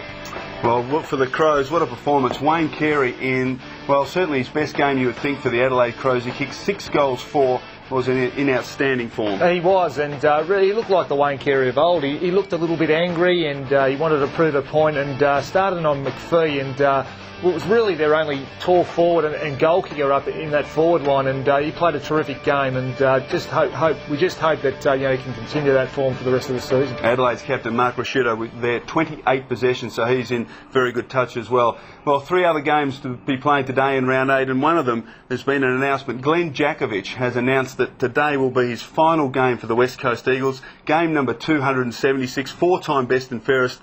One of the greats of the modern era. Oh, one of the champions, really. We probably don't get appreciation being over here in Melbourne, and we don't see him play week in, week out. But what a great play he's been for the West Coast. Couple of premierships, and has stood the best forwards in the competition. So I guess well done, Jacko, and I'm sure that you'll go out on a high note today. Coincidental that Wayne Carey, one of his great arch rivals over many, many years, was able to kick 6 for the Adelaide Crows yesterday. Well, that's the game at Subiaco Oval. Will be Glenn Jakovich's last, and a big job there for the West Coast Eagles. And tonight, a couple of big games. Last versus first at the Telstra Dome, St Kilda Collingwood. Well, they're on a roll. Can the Magpies do it? Oh, well, there might be an upset, but I don't know about tonight, Chris. So St Kilda on a roll, but the Pies struggling with form and also injury. And of course, up at the Gabba tonight, your old team Carlton take on a fairly powerful Brisbane Lions outfit. Well, any chance of Blues? Well, they're a chance, but of course they've lost Koutafidis, which is a big blow, but I'm sure they'll put in a good performance tonight. Yes, a big task for the Blues up at the Gabba. Well, it's half-time here at the MCG. The Tigers by 4 points. Back shortly for what promises to be a very entertaining second half. Tonight, get hungry. Feed your footy on Fox Footy Channel. The ball deep inside 50. AFL legend Kevin Bartlett joins Matthew Campbell to call the Yabba Gabba Doo between the Brisbane Lions and the Blues. He kicks long towards the goal square. It's a goal! Carlton enter Lethal Lee's Lions Den, and you see every quarter commercial free. Something to get excited about. Woo! The Brisbane Lions host Carlton at the Gabba tonight on Fox Footy Channel. You get more for your dollar at Bunnings Warehouse every day. Like 12-rail clothes error, $9. Mouse Santa and Jigsaw Pack, $99. Jumbuck outdoor gas heater, $199. 4-litre in-colour interior acrylic, $46.57. Yard broom, only $9.98. Or choose one of our handy gift cards. And if you happen to find a cheaper price on a stocked item, we'll beat it by 10%. Lowest prices are just the beginning.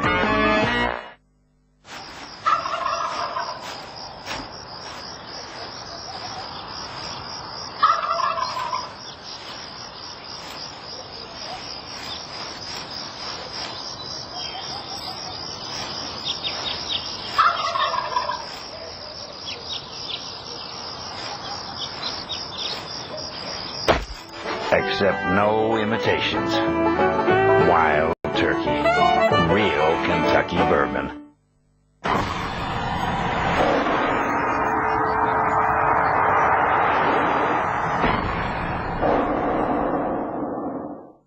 Sorry, Mick, but your car's cactus. Fantastic. Blocks cracked. At last. Transmission leaks. You little ripper. And even if I tight, mongrel.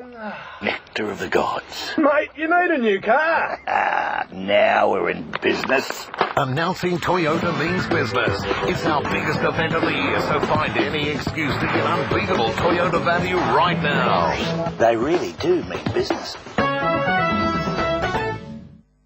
This Sunday, May 16, a world first. The Kangaroos clash with Port Adelaide in the very first fully interactive AFL match replay. Unbelievable! Fox Footy Active puts you in the director's chair.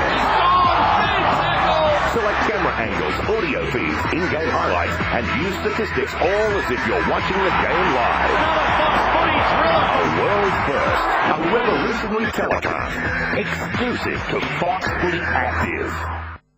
Brad's back, looking hotter than ever in an epic film that's got it going on. Be still, my beating heart. Oh, this just keeps getting better. Oh, okay. Gonna need to lie down after this one. Is there no one else? The Making of a Hunk Fest. Troy, Sunday 5:30 on Fox 8. I'm too old to play anymore. I've had my time, and would live it again 1,000,000 times over if I could. But that doesn't mean I love the game any less now than I did then. It's just different. I still can't get enough of it, and I still talk about it in my sleep. But the thing is now, I can afford to laugh about it. John Barnes, footy fan, part of the Fox Footy team. Welcome back to the MCG. The Tigers and the Bulldogs doing battle even in the half-time break as well. In the crowd, bit of anger and bad behaviour there. They've just got to stamp that out. It's a disgrace. Teams in position, ready to go. Andy Marr's ready for us on the boundary. Yeah, conditions remain absolutely ideal down here. Had only 13 interchanges made for that first half of footy. It's an all-time low. No injuries to report. The medicos from both teams will be on half pay here today. They've had the quietest day they could ever imagine. Thank you, Andrew. Gasper has been pushed back to his full-back position on Croft. Second half underway at the MCG. Brown's handball ineffective. There's a whistle though, and it's a Bulldog free. Brad Johnson claiming it. Kane Johnson walks straight over the mark. He's trying to man up and get in from behind. Boyd. Oh, waited that kick and just chased it beautifully. Adjusted at the last moment. And Jan Siracusa within the 50 arc and certainly within range, you would think. Great ability just to be able to check your kick, and Boyd did that on that occasion. Gee, it was loose checking, Sos. He was standing all on his own from the centre bounce then, Jan Siracusa. 6 clearance too for Brad Johnson. He's had 15 possessions. But Jan Siracusa, 4 kicks, 3 of them have been shots at goal, and they've all missed. So he'd have his concerns here. You see the task ahead of him. Nice run up, but he's pushed it away to the right. Bulldogs have kicked 2 goals 7 from set shots today, and Daniel Jan Siracusa has kicked 2 goals 8 for the season. A lot of those shots have missed to that right-hand side. Gasper back in defence for the second half. He played at centre-half forward in the opening half on Chris Grant, roamed far and wide for his kicks. Kick towards Schultz, can't control it, but at ground level, picked up by Tivendale. Loose player, Ray Hall on the wing, delivers towards Stafford over his head. Chance for Gilby getting back. Bassett trying to apply the Shepard. In fact, Bassett ends up taking great tackle from Cracker. Stafford shrugs Harrison through Hilton's legs. Hilton fights on. Murphy pursues him. Concedes ground back to Brown, who chips back inside. Mark taken by Hyde. So the Tigers retain possession. Loose player inside the centre square. Fiora drills the pass out wide. Richardson couldn't quite hold on. Bulldogs with numbers. Gilles Scrabiel kicked by Jan Siracusa. Got to Eagleton. Now Johnson's away. Delayed the handball. Bowden. Here's a chance for the Bulldogs. Kick towards the forward pocket. Croft just couldn't quite get there. And we'll get a boundary throw in deep in the left forward pocket for the Bulldogs.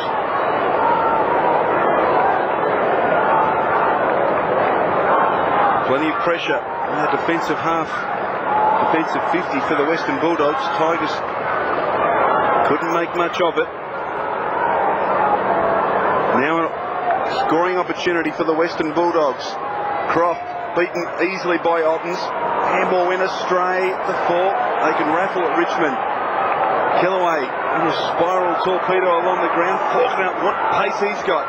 Can't pick it up. The Tigers are able to bring it away. Tivendale towards the wing. Schultz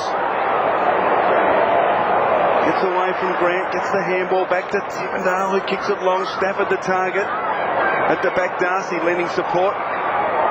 Around the boundary line, Jim Siracusa. Got a loose player on the wing, it's Robert Murphy. Now he can set something up here, Murphy. Decides to bring it back inside the centre square. He's got numbers. Eagleton, can he pick it up? He can. Smith, straight to the tackle. Well played, Rowan Smith. Runs to 50. And wastes the opportunity. Rawlings was screaming for it, just metres ahead of the play. And under pressure, Smith could just score the behind as we look at the interchange bench for the Western Bulldogs. Rowan Smith, another one who's having trouble with his conversion. Had a fair few points kicked at this end. I think Richmond might have kicked 4 in the second quarter, and the Bulldogs kicked, I think, 8 in that first quarter, and now have kicked a couple in this quarter. Smith's kicked 5 behinds for the year. Hasn't kicked a goal since round 10 last year. Darcy gets another chance. They're lining up for the Dogs. And first in line is Matthew Robbins, and maybe he can give them the lead.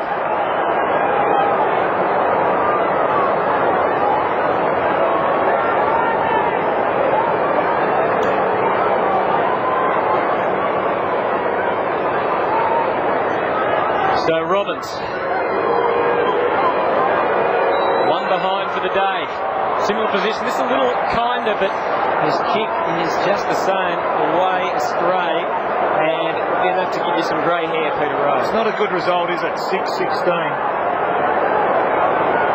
No, that's a weak statement. Oh, it's not.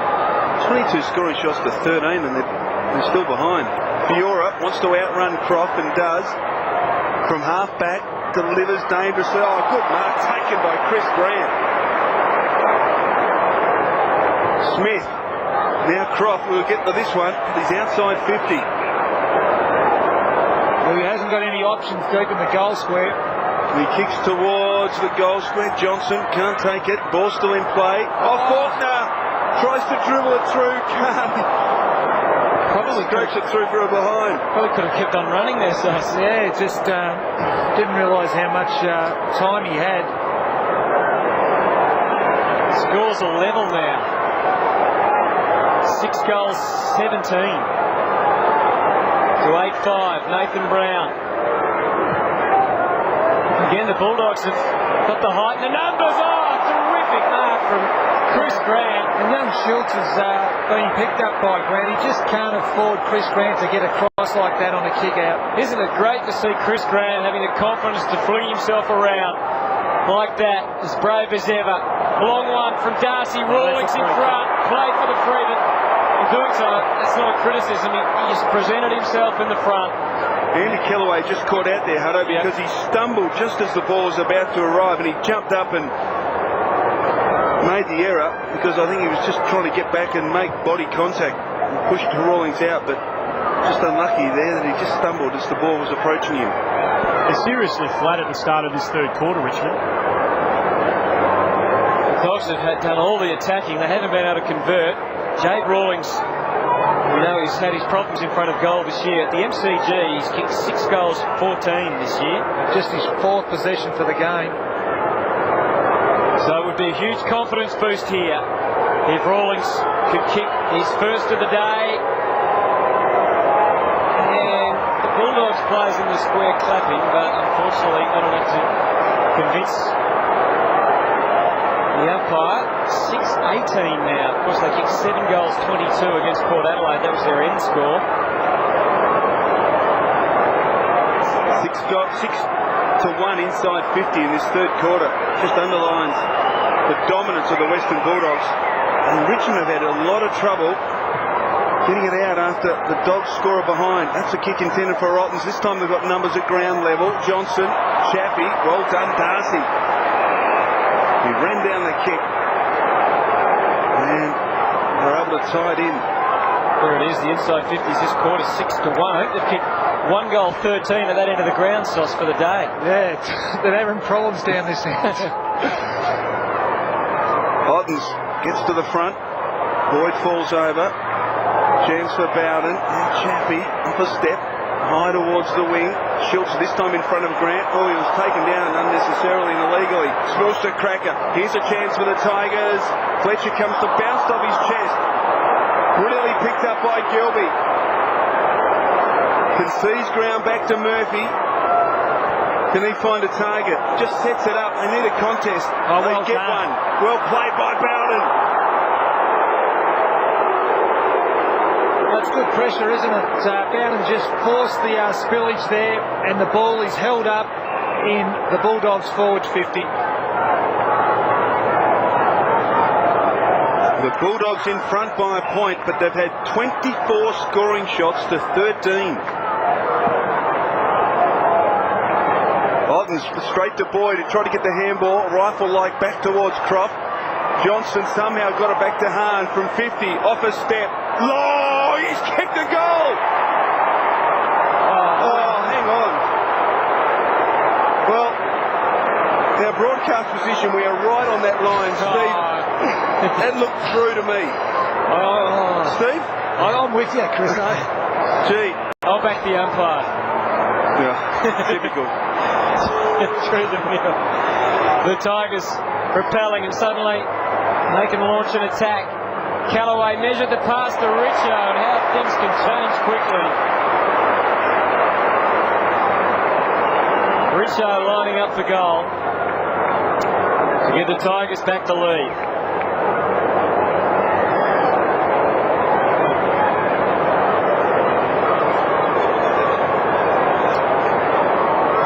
So here he comes, Matthew Richardson, 5 marks, coming in for his 7th possession. From inside 50. He's got 5. And the Tigers are in front again.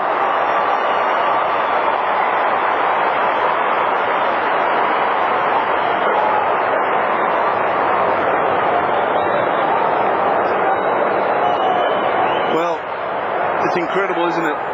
The Western Bulldogs have absolutely dominated this third quarter, and Richmond, in their only second entry inside 50, are able to kick a goal. Matthew Richardson has kicked 5 goals won. He's kicked 12 goals won in the last 2 weeks.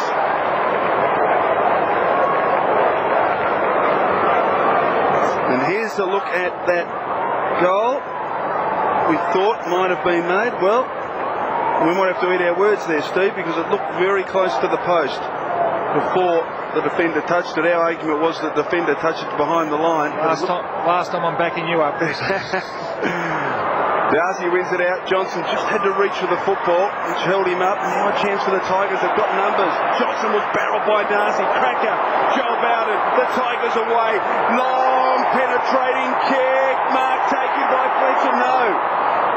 Bassett has been under siege all day. Just handballs to the boundary line and gets away with it. Simon Fletcher just couldn't hold on to that grab. Looked like he had control of it.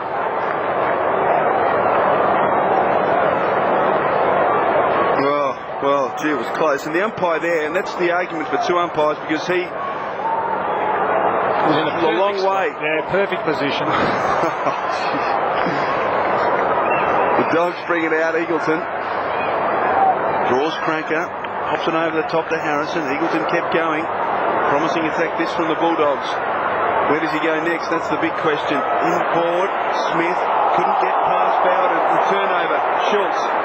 You've got loose players now. One of them's Richardson from outside 50. He loads up, wobbles at Goldwood. Across the face, through 4. Behind, so 5 goals to the tally this afternoon to Matthew Richardson.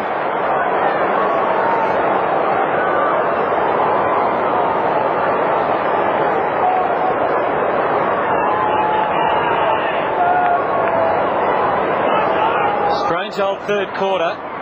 Gilby with the job. Full back.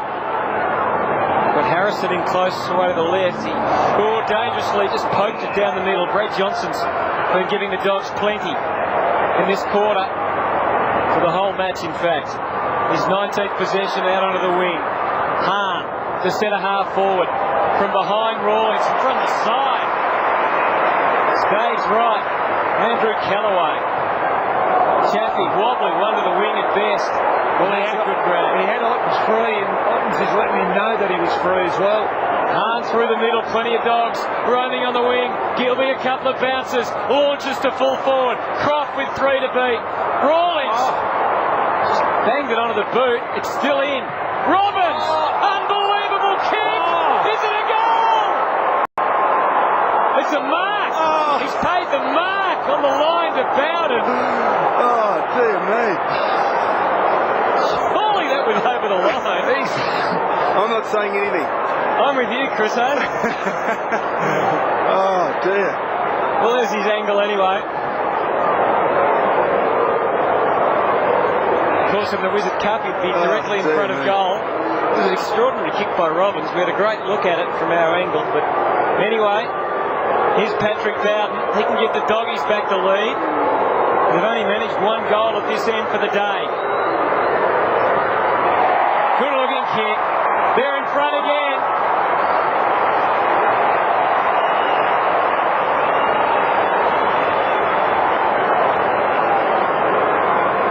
And Bowden has his first goal of the day, 14 possessions. Here's another look at it.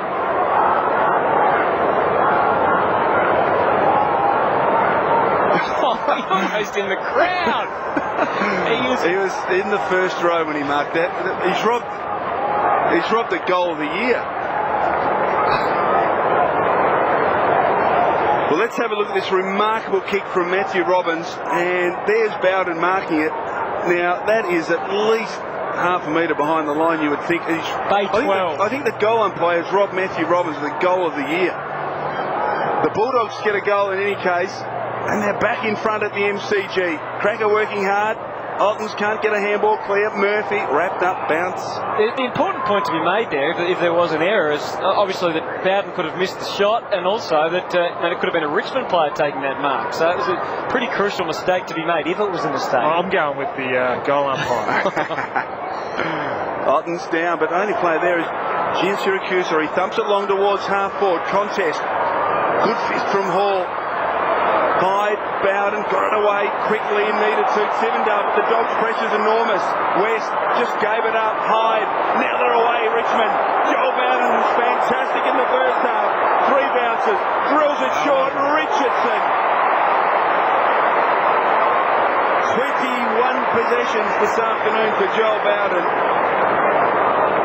And he just cut the Western Bulldog defence open there. Had enough time to get onto the left boot. And his delivery was precise. And Matthew Richardson, who's kicked superbly all afternoon, he's kicked 5-2. Chance here for number 6 from directly in front, 50 metres from goal. He's kicked 6.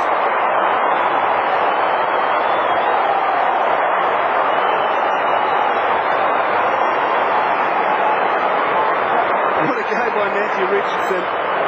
First game last week after missing 3 weeks with a hamstring injury. He kicked 7. Halfway through the third quarter, Steve, he's got 6 on the board already. Playing a great game, but good play by Joel Bowden here. Probably entitled to have a shot at goal, but he just popped a little kick in front of Matthew Richardson, who was able to convert for his 6th goal.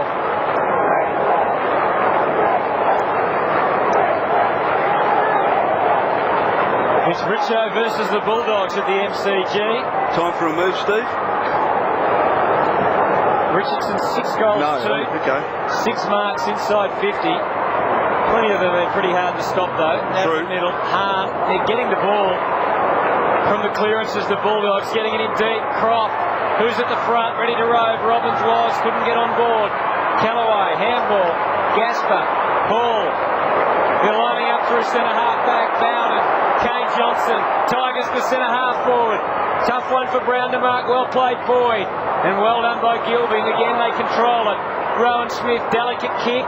Touched off the boot. Murphy couldn't ride the bump. Handball turnover. Good tackling on Cracker, but he knew where he was going. Now Tivendale. Got Hilton free. Bowden, 23rd possession to half forward in the direction of Hilton. Flew, but didn't take the mark.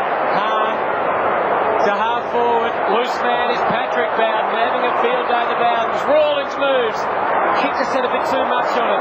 Ball with a spoil, but the spoil's going to Murphy, who just rode the tackle and showed no inclination whatsoever to try and get rid of the ball. Well, he did it well, didn't he? Yep, he did. He didn't do it that well just a few moments ago, but this time, no prior opportunity, so that's the right thing and held it in. A little unlucky not to get around the neck either. Stafford. And there's Eagleton. He's had 16 possessions as Cooney decides to have a bit of a fight. Chappie. So many numbers, big cluster of players around the ball. Bowden, just when he was finding a path through, free kick conceded by the Tigers at the ruck contest, and it goes to Big Stafford. Was quick to move it high. Dangerous handball. Set up Tivendale. Grant came in. Boyd. Bodies flying everywhere. Good tough contest this. Scrappy, but very interesting to watch. Tivendale on the break. He's got players everywhere inboard. Again, Bowden. Long kick to full forward. Extra numbers with the Dogs. But Darcy takes the uncontested mark. And he's got the man running. And guess who? It's Bradley Johnson on the wing. And he can bolt. He plays on. Looks for a target inside. Faulkner. Dropped by Stafford. Faulkner tries to crash his way through. Great tackling. Still a chance here for the Dogs. Patrick Bowden had more time than he thought, but he kicks one anyway. The Bulldogs back in front.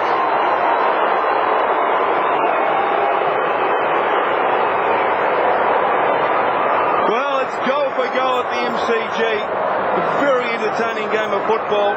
And Patrick Bowden put the Dogs back in front. Yeah, and we just say, great. Stafford was a player there that probably should have taken the grab. He was looking straight into the sun, but Faulkner just got to force that ball out to Bowden, who was able to get onto that right foot of his and slot through an important goal for the Bulldogs.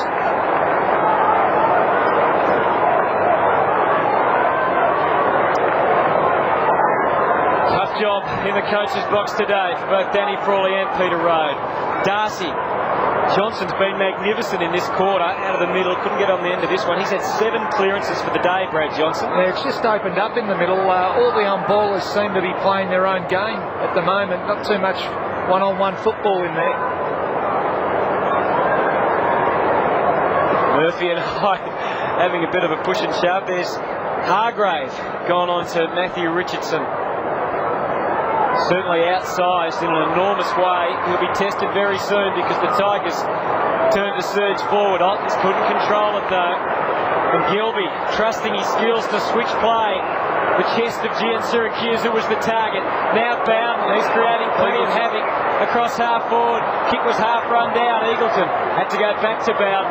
Faulkner makes a lead. Back to Eagleton. The Richmond players weren't even watching. So Eagleton gets a chance to fumble and get his way to the pocket. Left the footy behind. Newman dumped the ground. Fiora cleans up now. Brown can take it off half back. And the Dogs really miss an opportunity. Kane Johnson along the wing. High ball to half forward. Grant and Schultz. And the ball is over and out. Joel Bowden having his first spell of the day, boys. 24 possessions, 7 marks, and it's been one of the Tigers' best. Particularly in that opening quarter. Stopped everything. Jade Rawlings coming off for the Dogs and Peter Street on, so no doubt Darcy to go forward. Ottens in front of Harrison, gets it down, sharp by Murphy, he's wrapped up in the tackle, so... Stafford's just pushing forward at the moment, knowing that Street probably defensively isn't great in that area.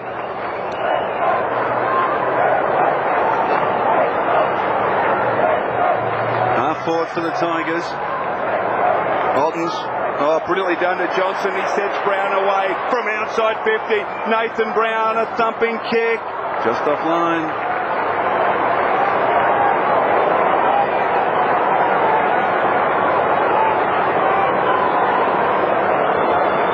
Tigers, so the scores are level at the MCG. Scotty West just back on the ground. Gleefully accepts the pass from Rowan Smith. 17 possessions for Smith. Johnson turning up his 21st, likewise for West. Now onto the wing. Let's have a look at the ground level skills of Luke Darcy here. Gets some time and uses his teammate West, who kept on running. Croft is the target, but plenty of Tigers in the line with courage. Callaway goes back to Fiora. And out wide, the loose man created. Ray Hall strides away and goes long and strong. Street's got to get a spoil on. He did in some sort of fashion.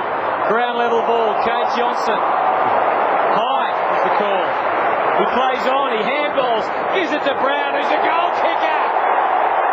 And he goes to work and nails one for the Tigers. And that's how much they lead by. A goal as Brown kicks his third.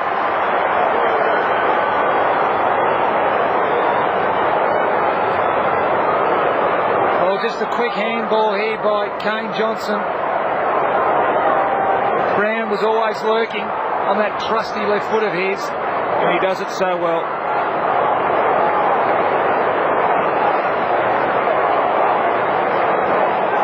Tigers by 6 points. They led by 11 points at quarter time, by 4 at the half. And now by 6. The biggest lead of the match was early in the second term when they led by 17 points. It's been very tight all afternoon. Street decisively. Johnson under pressure around the body. Fiora leads in the race. The ball just eludes him there, but he just brushes past the Cooney tackle. A poor effort by Cooney. Gasper. Gene Syracuse are going back with a good mark taken by Hartigan. Play on's the call. Stafford, little fumble. Comes back though. Hartigan's been paid the mark. Off to Brown, it picks up another possession. Brilliantly picked up by Tivendale on the half volley. Wheels onto the left boot. Schultz in front of Grant. Uses Chappie. Drills the pass in. Richardson. Couldn't take it. At the back, Hilton's got plenty of time. Around on the right boot and just misses to the near side. Richmond lead now out to 7 points. And Rory Hilton behind.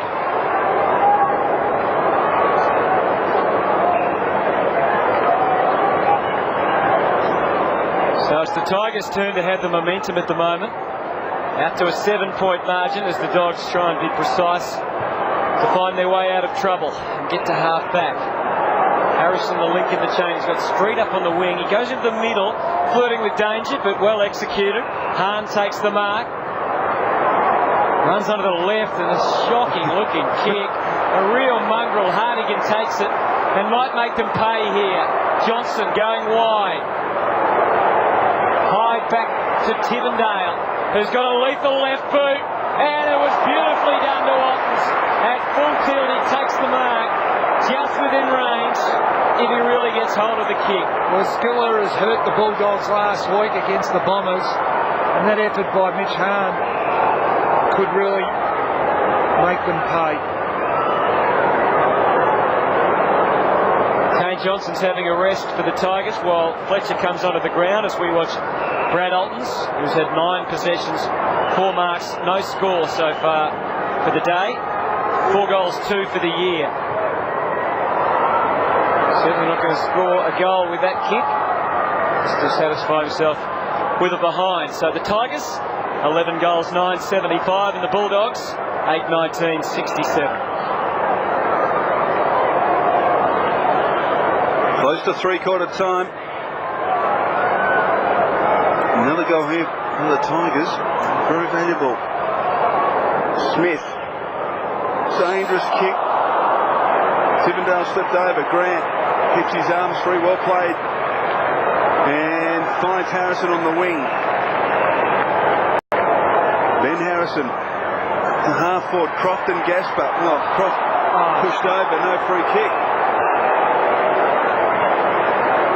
Just the last 5 minutes or so, it's where they've been falling down at the moment. This is, well, probably right call by the umpire, but they've just been struggling to find a target across their half-forward line, the Bulldogs. Stafford. Johnson at ground level. A couple of seconds to pick it up now. West. Hoiks it high inside the centre square. Smith's set a task, but he's up to it. And he takes a very good mark. Wants to play on quickly and does. Just dumps it long to the top of the goal square. Croft in good position. Got rid of Gaspar and gives away the free kick.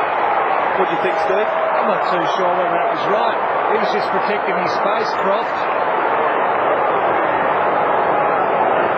Goes short to Cracker. Got some options through the middle. He'll want to swing it inboard. And he finds Fiora, who's been pretty good. He goes onto his wrong side here. He had to go by hand. Another fumble. Sure hands are going to be so important in the last quarter. Hardigan backed himself, went wide, chiseled the kick out. But that's beautifully judged by Chris Grant. He's played some quarter. Swings it out wide, and the Dogs can try and work the loose man. Harrison through centre half back. Will want to release it. Doesn't probably know there's only 30 seconds, but he must know time will be against them here. So out wide for Hargrave, who's run off Richardson.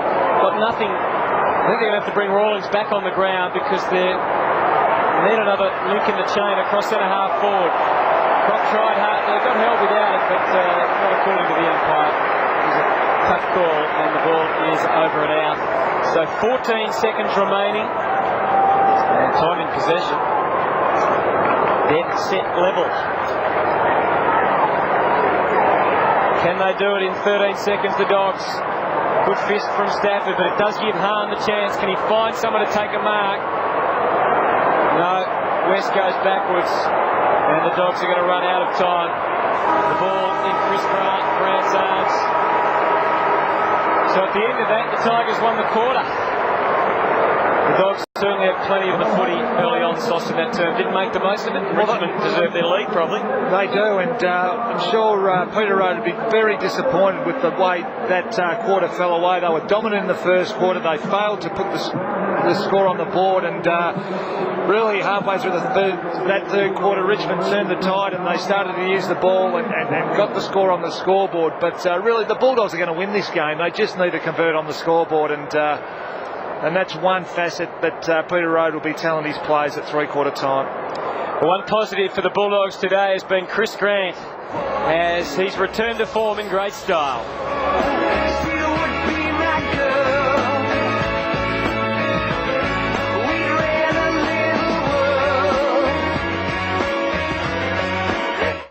This Sunday, May 16, a world first. The Kangaroos clash with Port Adelaide in the very first fully interactive AFL match replay. Fox Fully Active puts you in the director's chair. Select camera angles, audio feeds, in-game highlights, and view statistics all as if you're watching the game live. A world first, a revolutionary telecast, exclusive to Fox Fully Active. Uncle Mick, is $19,990 a good price for a Toyota Corolla? Well, love, it all depends on how many Ks it's done and what year. Oh, it's brand new. Brand new? A Toyota Corolla? Manual from 19990 with air. How do they do it for the dough? It's Toyota's biggest event of the year with top-selling Corolla Ascent, still just $19,990. That's class-leading value. These blokes really do mean business. No chance of catching a fish off the boat this week, eh, Jacko? What the...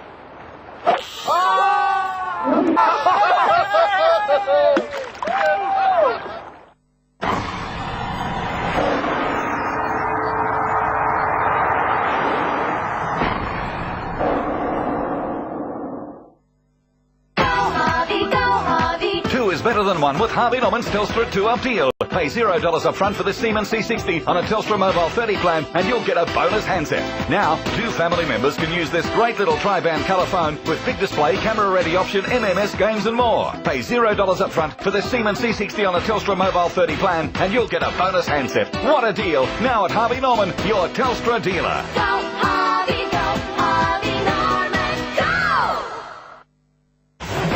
Two bitter rivals went blow for blow in an all-out war that ignited a controversy. Now the pressure is building for Jones to prove he's still the best in the game. And for Tarver to cut the legend down to size. Jones, Tarver 2, it's more than personal. Live on Main Event pay-per-view. Tomorrow, 11 a.m. Call your service provider and book now. I am the people's champion. The best fight in the world, go! They're giving up their ordinary lives forever to live in a tropical paradise. So what could spoil it? Other people. Do not trust anybody. It's only going to get uglier. I'm in shock. Alliances will be forged. Keep your friends close, keep your enemies closer. Personalities will clash. The tag of wall. And enemies will be made. I didn't like you at the beginning. And that's just on the first day. For the first time in Oz, Forever Reading premieres Tuesday 8:30 on Fox 8. Opinions, analysis, exclusive interviews. I must have watched it at gunpoint, Stuart. There's plenty of everything on the couch. They need a reality check. Join Mike Sheehan, Robert Walls and Jared Healy for the weekend's talking points, exclusive interviews and home truths. I've got no doubt he won't be there next year. Get on the couch, live and exclusive Monday on Fox Footy Channel. Hi, I'm Sam Kekovich. As an avid purveyor of exceptional articulation, as well as an enthusiastic analyser of the feminine form, I never miss living with footballers, and neither should you. Living with Footballers, Thursday on Fox Footy Channel. Target inside. Faulkner. Drop by Stafford. Faulkner tries to crash his way through. Great tackling. Still a chance here for the Dogs. Patrick Bowden had more time than he thought, but he kicks one anyway. The Bulldogs back in front. Well, that was then. This is now. They trail by 8 at three-quarter time. They only managed 2 goals for the quarter, the Dogs, despite the fact that they dominated early. So Richmond led by Matthew Richardson, 6 goals, and Nathan Brown, who's had 3 goals and 23 possessions. Certainly, well, they're in the box seat going into the last quarter, but who knows as we check the fresh legs of both teams. Yes, and we just see the fresh legs here for the Bulldogs. Hargraves, Street has played a little bit of ruck work and also gone forward. Young Faulkner came onto that forward line, gave him a bit of spice up there, but with McGuinness as another defender and also Gilby, a midfielder, so plenty of run there for the Bulldogs. And for the Tigers, a couple of runners there, Roach and Roden, with limited game time along with Hardigan. So you imagine the Tigers will be able to run out this final quarter extremely well.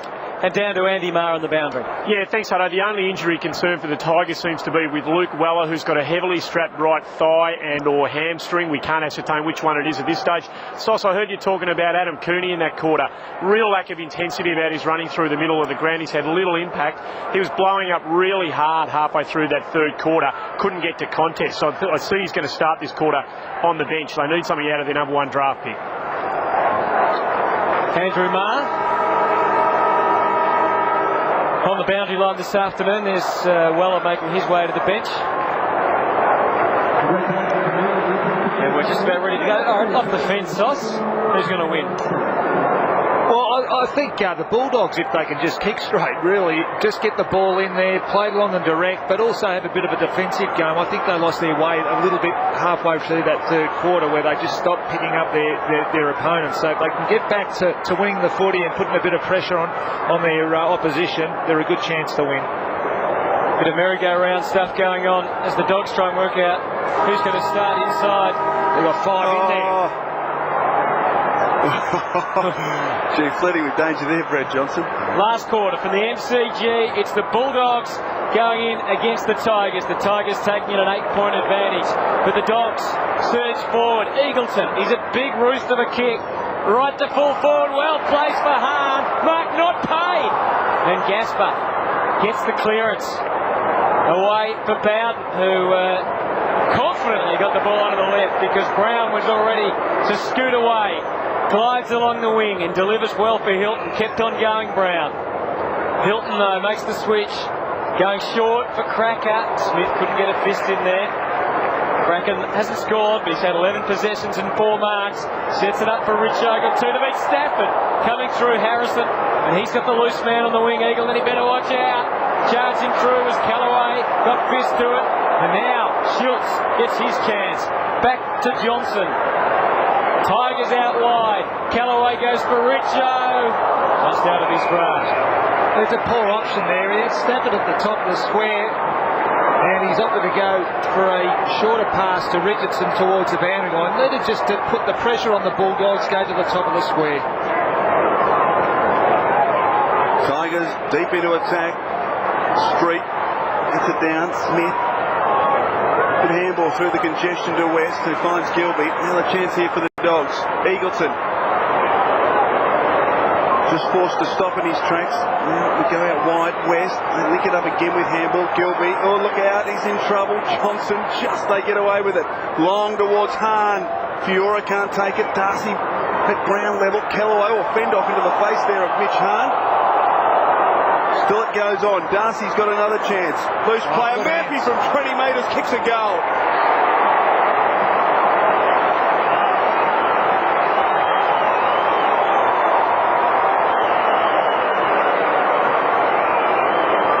So after what we thought was a mark by Mitch Hahn a few moments ago, the Dogs were able to get it down. And G. Kellaway perhaps unlucky not to get a free kick there, but good handball from Darcy and Murphy. Good finish. Bit of fight there by the Bulldogs. They held the ball in there. Darcy was able to get the handball out to Murphy, who kicked that goal. Good fight.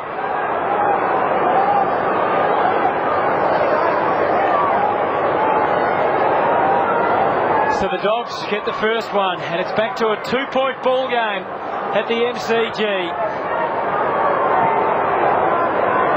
Street over the top of Ottens. West got one in the back from Brown. He did, said the umpire. And Scotty West comes up for possession number 27. Peter Street pushing forward away to his right. The lead comes from Rawlings, goes over his head, longer for Darcy. Ottens got back. They created a contest. Rawlings just couldn't handle it. Fiora dived to ground. He's on top of it. And the umpire going for a bounce. Looks a little out of sorts at the moment, Jade Rawlings. Matthew Croft on the bench. Bassett, of course, had the job on Richo. Ottens, all the Tigers behind the contest. And they were able to be safety in numbers. Cracker suddenly confronted, but he had a couple of Tigers on the wing. Schultz. High ball. Richo outside the 50 this time. Hargrave. Was that a free? It was. Advantage paid. They all stopped in their tracks, but Richo kept on going, and he kicks his 7th and celebrates in style. 7 goals for Matthew Richardson. The Man Mountain. He's doing it for the Tigers at the G. Yeah, well, great effort by Matthew Richardson, but the advantage was paid. Every player stopped. We just saw everyone stop. Richardson just kept going, took advantage of it, and was able to kick his 7th. Can't blame him, Sos, can you? No.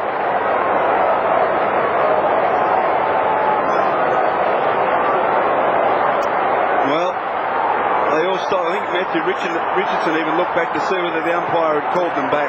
5-1, the Dogs lead in centre clearances from half-time, but it's not doing them much good at the moment. Chance for another one. Oh, well done by Ottens. He just wrestled the ball from Murphy. Long to half forward. Good fish from Harrison. Ground level, Hilton. Going back to the pocket, Schultz. Well done by Chris Grant. He's played a game. 6 marks and 12 possessions for Chris Grant. Did very well in that dangerous situation. Tigers by 8 points. Another scoring opportunity here. Street. Janser, Hardigan. Snaps it back. Play on call, not 15 metres. Well, Street tried to thump it to the line, didn't get there. Cracker, Hilton. Just misses, near side. Margin out to 9 points. It's been so tight all day. Job ahead for the Western Bulldogs. Nathan Brown, number 1 ranked player in the Telstra rankings. 24 disposals, 3 goals, 2. And Richo, 7 goals, 2. 7 marks, 10 possessions. Rowan Smith. Peter Street, the target. Ottens over the top. Scotty West at ground level. Desperate. So too is Callaway. Good movement of the ball by the Dogs. All sharp handballs. Harrison got it to Bowden. Oh, he tried to switch play. He had Johnson out of the corner of his eye. Play goes on. Inside the 50, Robbins. On his wrong side, Eagleton. And misses. And that is the story of the day for the Bulldogs right there. 9 goals 20 to 12-10.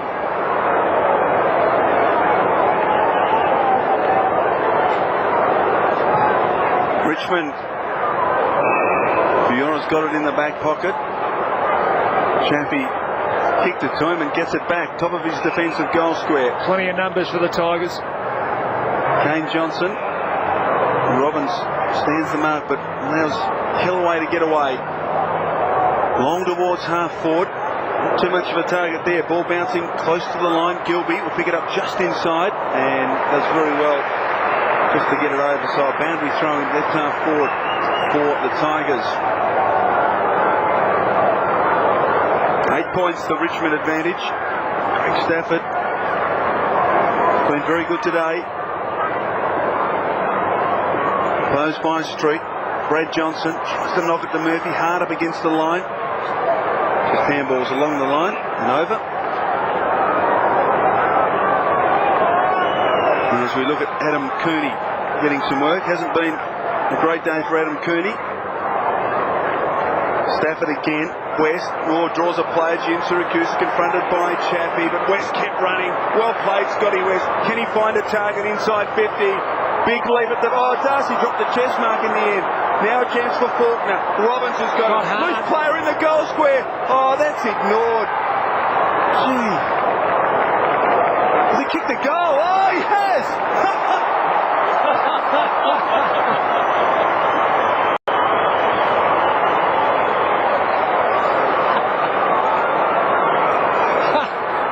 I thought that was across the face. Never in doubt. Never in doubt. Well, I was just so shocked that he missed that target because he had a loose player going to the goal square. There's the Darcy drop mark. Faulkner did well, and this is the kick from Robbins. And never in doubt, they say. Well, the goal umpire went a long way to his right, and I thought he'd missed across the face for sure. I'll get back into my hole. Well, this is the goal from Robbins. We had a few of us flummoxed, but it went through the middle. And the Dogs. Don't know about the middle. Well, anyway, I won't ever be a goal umpire. 2 points the difference at the MCG. Time for the big guns of both teams to step up. Scotty West's 31st possession. Probably not his best ever. It went very wide. In fact, gives the Tigers a chance to get an attack going. Chaffee, also a poor kick. If he switches this, they've got numbers everywhere. Bulldogs. Boy, the first mark for the quarter, the Bulldogs. Gian Syracuse is suddenly confronted, but he was able to back his pace and get away from Cracker. He tread some water for a while until he found an option. Now Eagleton at his best would come close from there. He goes for home. Stafford's right back deep for the Tigers. In amongst it, Darcy. Faulkner waiting down. Play on. Newman was the one that kept on going, and his persistence pays off. He delivers for Shields. Yes, Syracuse couldn't keep his footing or get the ball. Eagleton's hands weren't quite what he wanted. Gilby, Bowden, and the Tigers were more committed. They won the footy. Dogs have got the numbers here, but Otten's got the mark and the ball. Suddenly it's a chance for Richo again. Hilton had to go to him, and he did. And Matthew Richardson lines up for number 8. Good work by Otten, Sauce. Yeah, well, he had to take the grab, but also I thought it was a poor effort by a couple of Bulldog players on the wing there. They just needed to hold the ball up. They didn't fight hard enough, but the Tigers were able to get the ball to Richo. Matthew Richardson kicked 8 goals against Footscray in 1994. And 10 years later, he's done it again.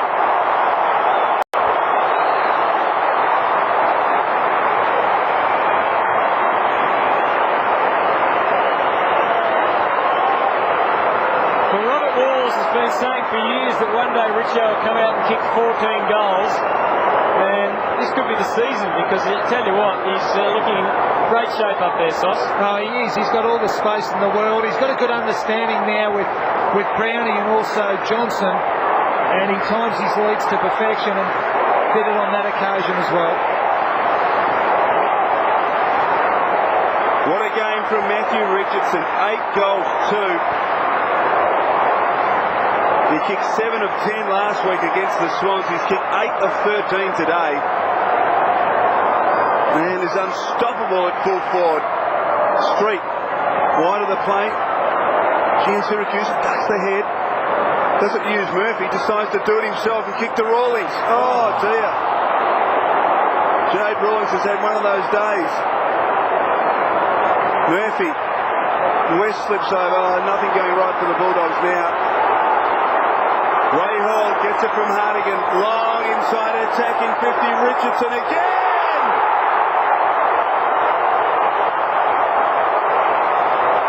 Well, that could be it for the Bulldogs. Jade Rawlings dropping a single chest mark. West falling over. Comedy of errors. Just watch this. Watch Richo just feel for his man. Just hits back on his opponent. It just enabled him to hold his opponent out. You have to have 20 kilos on Ryan Hargrave. Richardson. He's kicked 8. Now he's kicked 9.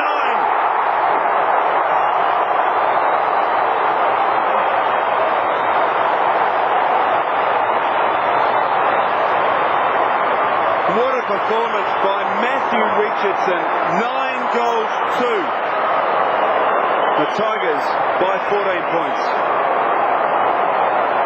Well, that's the drop mark by Jade Rawlings, and the ball is rebounded up to the other end, and Richo was able to kick that goal.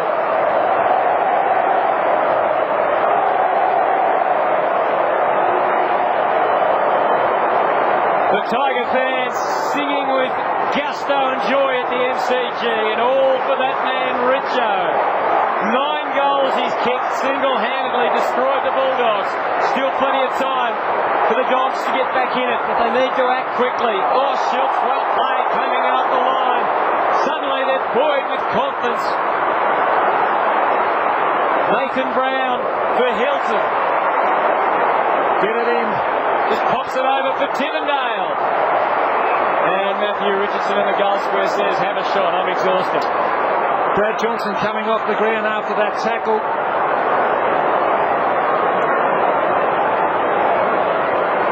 Here's the Johnson incident. Oh. Schultz. Cooney comes onto the ground. As Tivendale lines up. 5 goals, 3 for the year for Greg Tivendale. Kicked it behind earlier today. Richo again's in there. Peter Street drops it. Richo trying to get on his proof for 10, but he couldn't.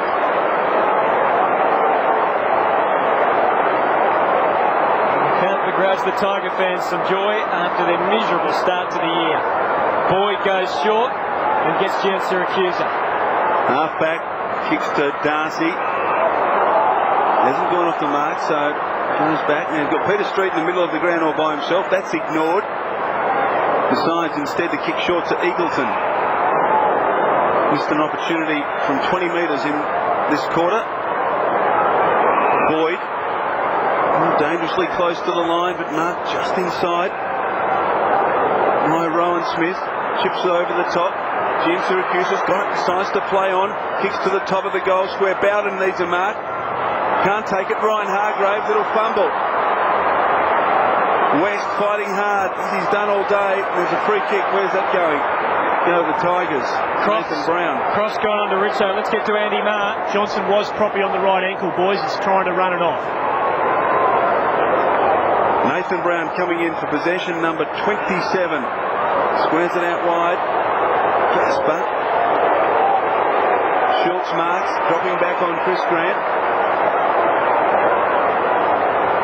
Kicks towards half forward. Andy Callaway's run very hard. He's got it on attacking 50. Drills the pass. Richardson!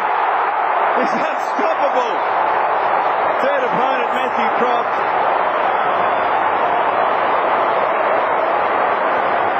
But some of these leads and the kicking from the Richmond players to Richardson's been fantastic, although Croft did have a bit of a look at that. Well, could this be number 10 for Matthew Richardson?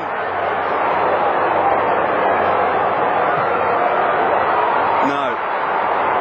But he's scrape it in for a point? Yes, he does. So the tally now, 9 goals, 3 for the champ. The last time to kick 10 goals was Jeff Hogg back on Mother's Day in 1991. Who was that against? I'm not sure. Collingwood. Beautiful back. There's the short kick. Oh, they've turned it over. Richo Patel! Yes, he's done it! You are the man! Matthew Richardson! He's a superhero tonight for the Tigers!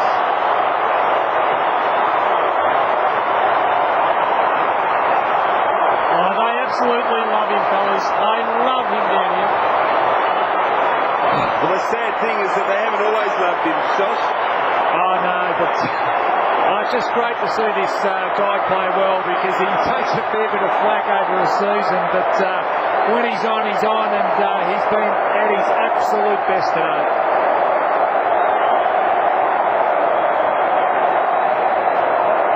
First 10-goal haul since round 17 in 1999, and that was achieved by Wayne Carey. So the first in almost 5 years at the MCG. Fletcher scrambles it forward. Boyd comes to meet it. Well done by Hilton. Cracker on the loose ball. Kick forward by Richardson. The party hasn't stopped yet.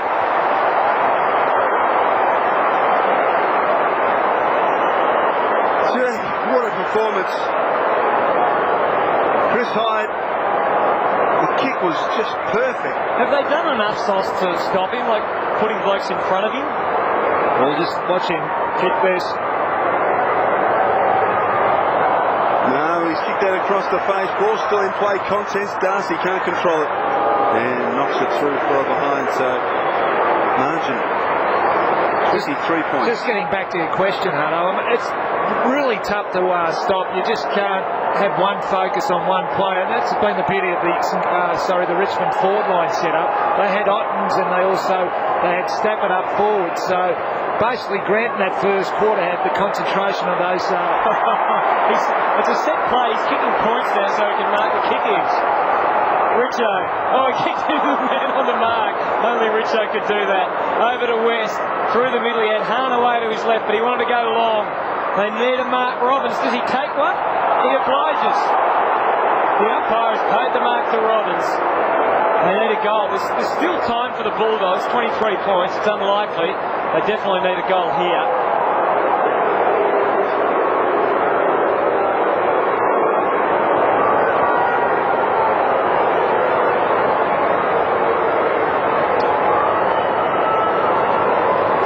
Call.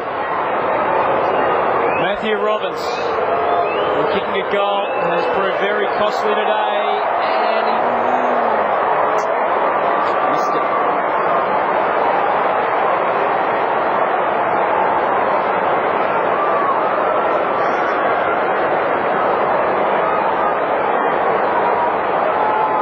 Brad Johnson back on the ground.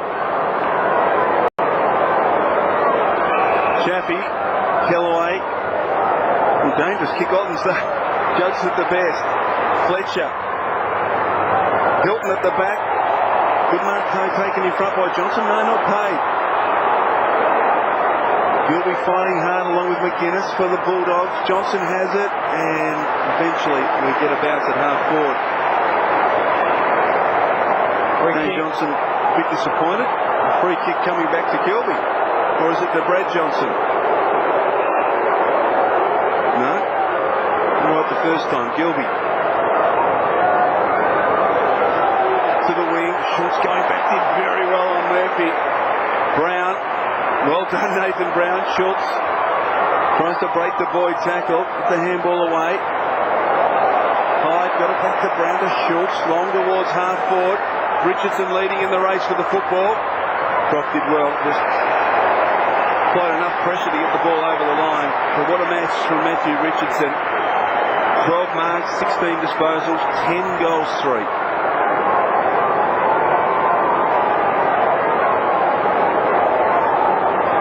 Throw in just outside 50, 6.5 minutes to go.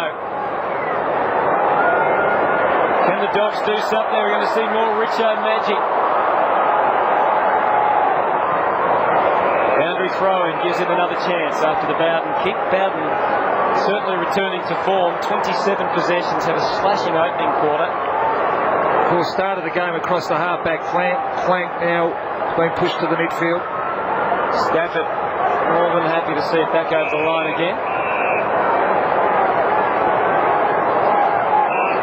Last week, Richo 7 goals out of 10 for the Tigers. Today, he's kicked 10 out of 15. So he's kicking about 2/3 of their score.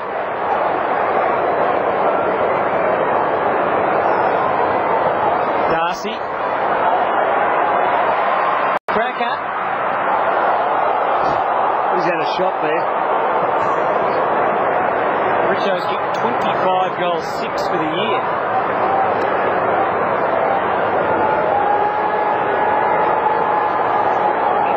He's doing it all in a very flash pair of boots, mate.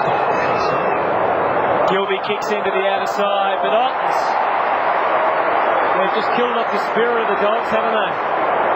They certainly have. Ottens inside attacking 50. Hilton, oh boy, did well to get a hand on that football. Very disappointing kick there, really. The crowd all wanted just to kick it to Richo. Yeah, just watching Richo, he's just telling his other teammates to get out of the forward 50, give him all the space in the world. Well, they've obliged now. He stands alone in the goal square. Harrison just going back to fill the hole.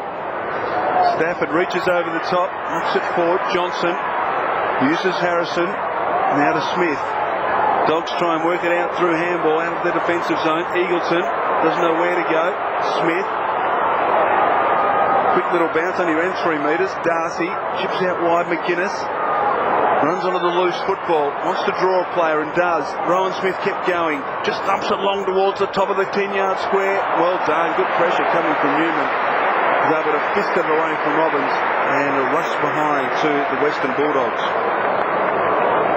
Highest score of the year for Richmond. And it's only the 3rd time in 22 matches that the last 22 matches they've got over 100 as Chaffee kicks in.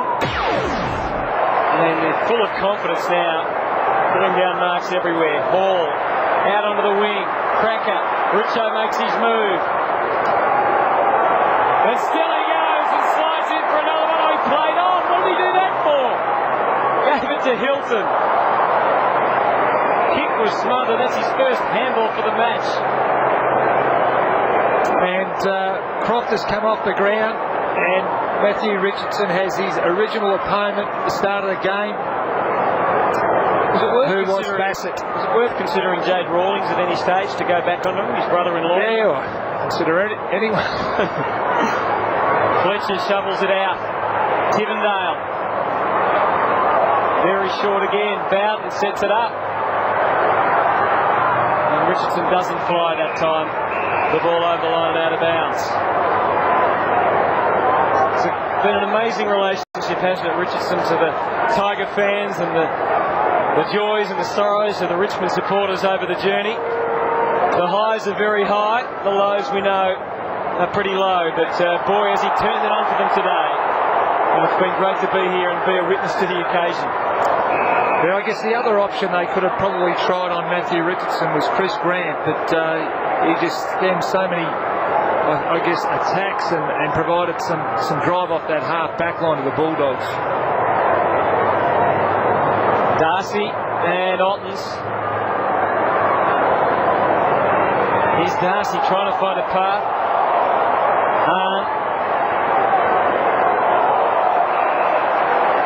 Nathan Brown will be their other hero, won't he? He's had a very consistent season. And he'll be particularly pleased tonight doing the job he has today. 3 goals to 29 disposals against his old team. Ever kicked 10, boys?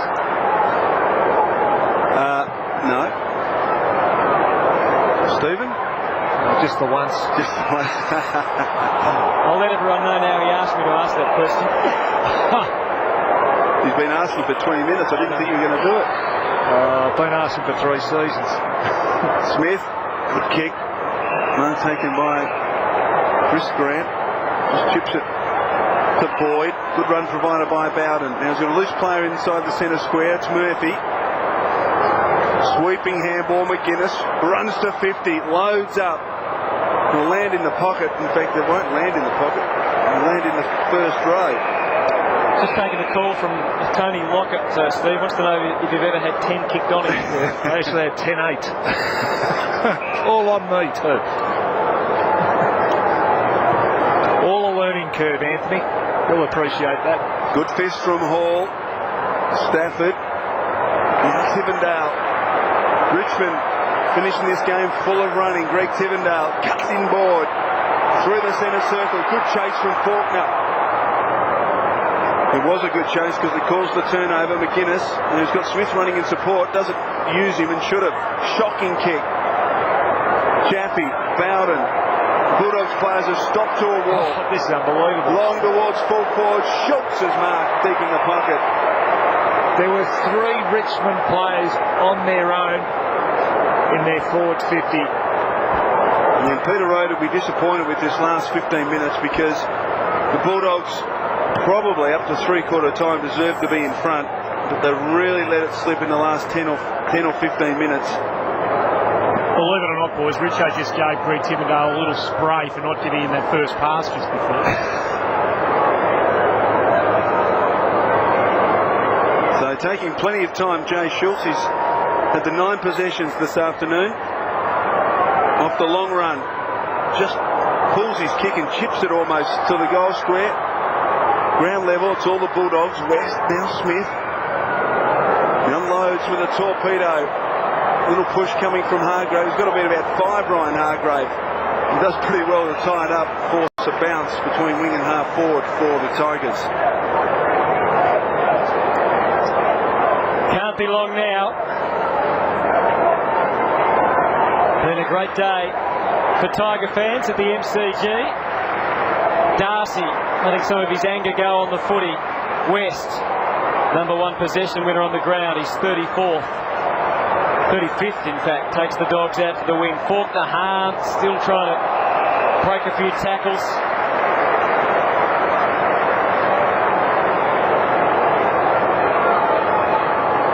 And the Tigers will be in the 8 tonight, boys, which seemed inconceivable, didn't it, 3 weeks ago? It is a remarkable turnaround. Danny Frawley, the super coach. It's great for Danny. It is. Great for Danny.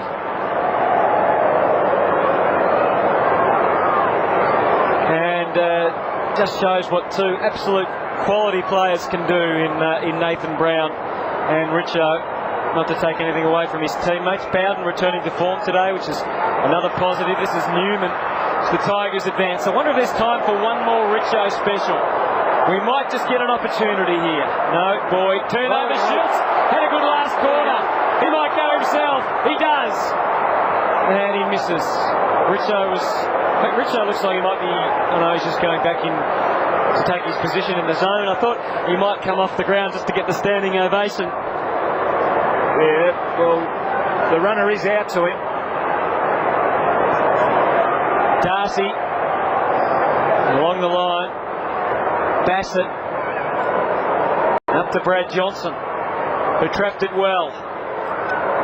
Into the space, and Chris Grant, who's gone forward, a belated move by Peter Rowe. Perhaps one they could have tried earlier, or as Sauce said, perhaps he could have gone onto Matthew Richardson. He's been unstoppable today, though, Matthew Richardson. And there it is. Congratulations to Danny Frawley in Richmond without Wayne Campbell.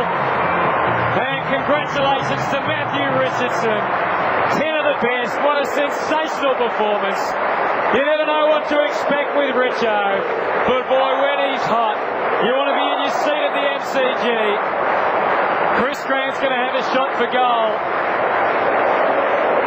But there'll be a very vociferous version of the yellow and black. It's already been chanted around the MCG. up the Bulldogs last quarter.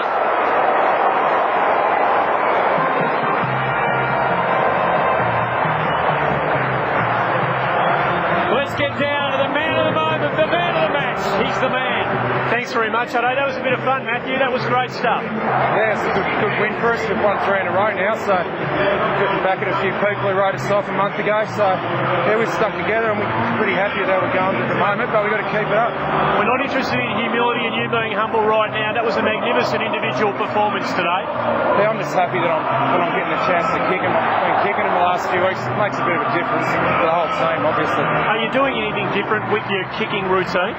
Oh, not really. I had a month out the hamstring, and even though you couldn't run, you could get out and kick goals, so it probably helped me a bit. It must be nice after everything you've been through physically that you can still be playing career best footy. Oh yeah, look, I've always said if I can get out there, I know that I can play okay, so hopefully the body holds up. And mate, 3 in a row, you are on a roll now. You're back in contention, you blokes. It's remarkable where you were 4 weeks ago. Yeah, we got 2 tough games coming up, Port, I think, and West Coast on the road, so it doesn't get any easier. Oh, it was great watching today. Thanks for that. Back to you, Hutto. Yes, what a performance, Stephen Silvani. He kicked 2 goals in each of the first 3 quarters and then 4 goals in the final quarter. A blistering last quarter for the Tigers where they really did finish full of running. Well, they did, and I think Matthew Richardson, I watched him carefully early in the first quarter and really didn't get much of the ball in the first probably 15 minutes of that first quarter, but he worked hard and he got the desired result at the end of the game. Yes, a good win by the Tigers. They led by 11 points at quarter time, by 4 at the half. And a goal that the Western Bulldogs will be disappointed with. The Tigers still won the third quarter, and they were 8 points in front at 3-quarter time. And as I said, they finished full of running and have defeated the Western Bulldogs by 23 points at the MCG.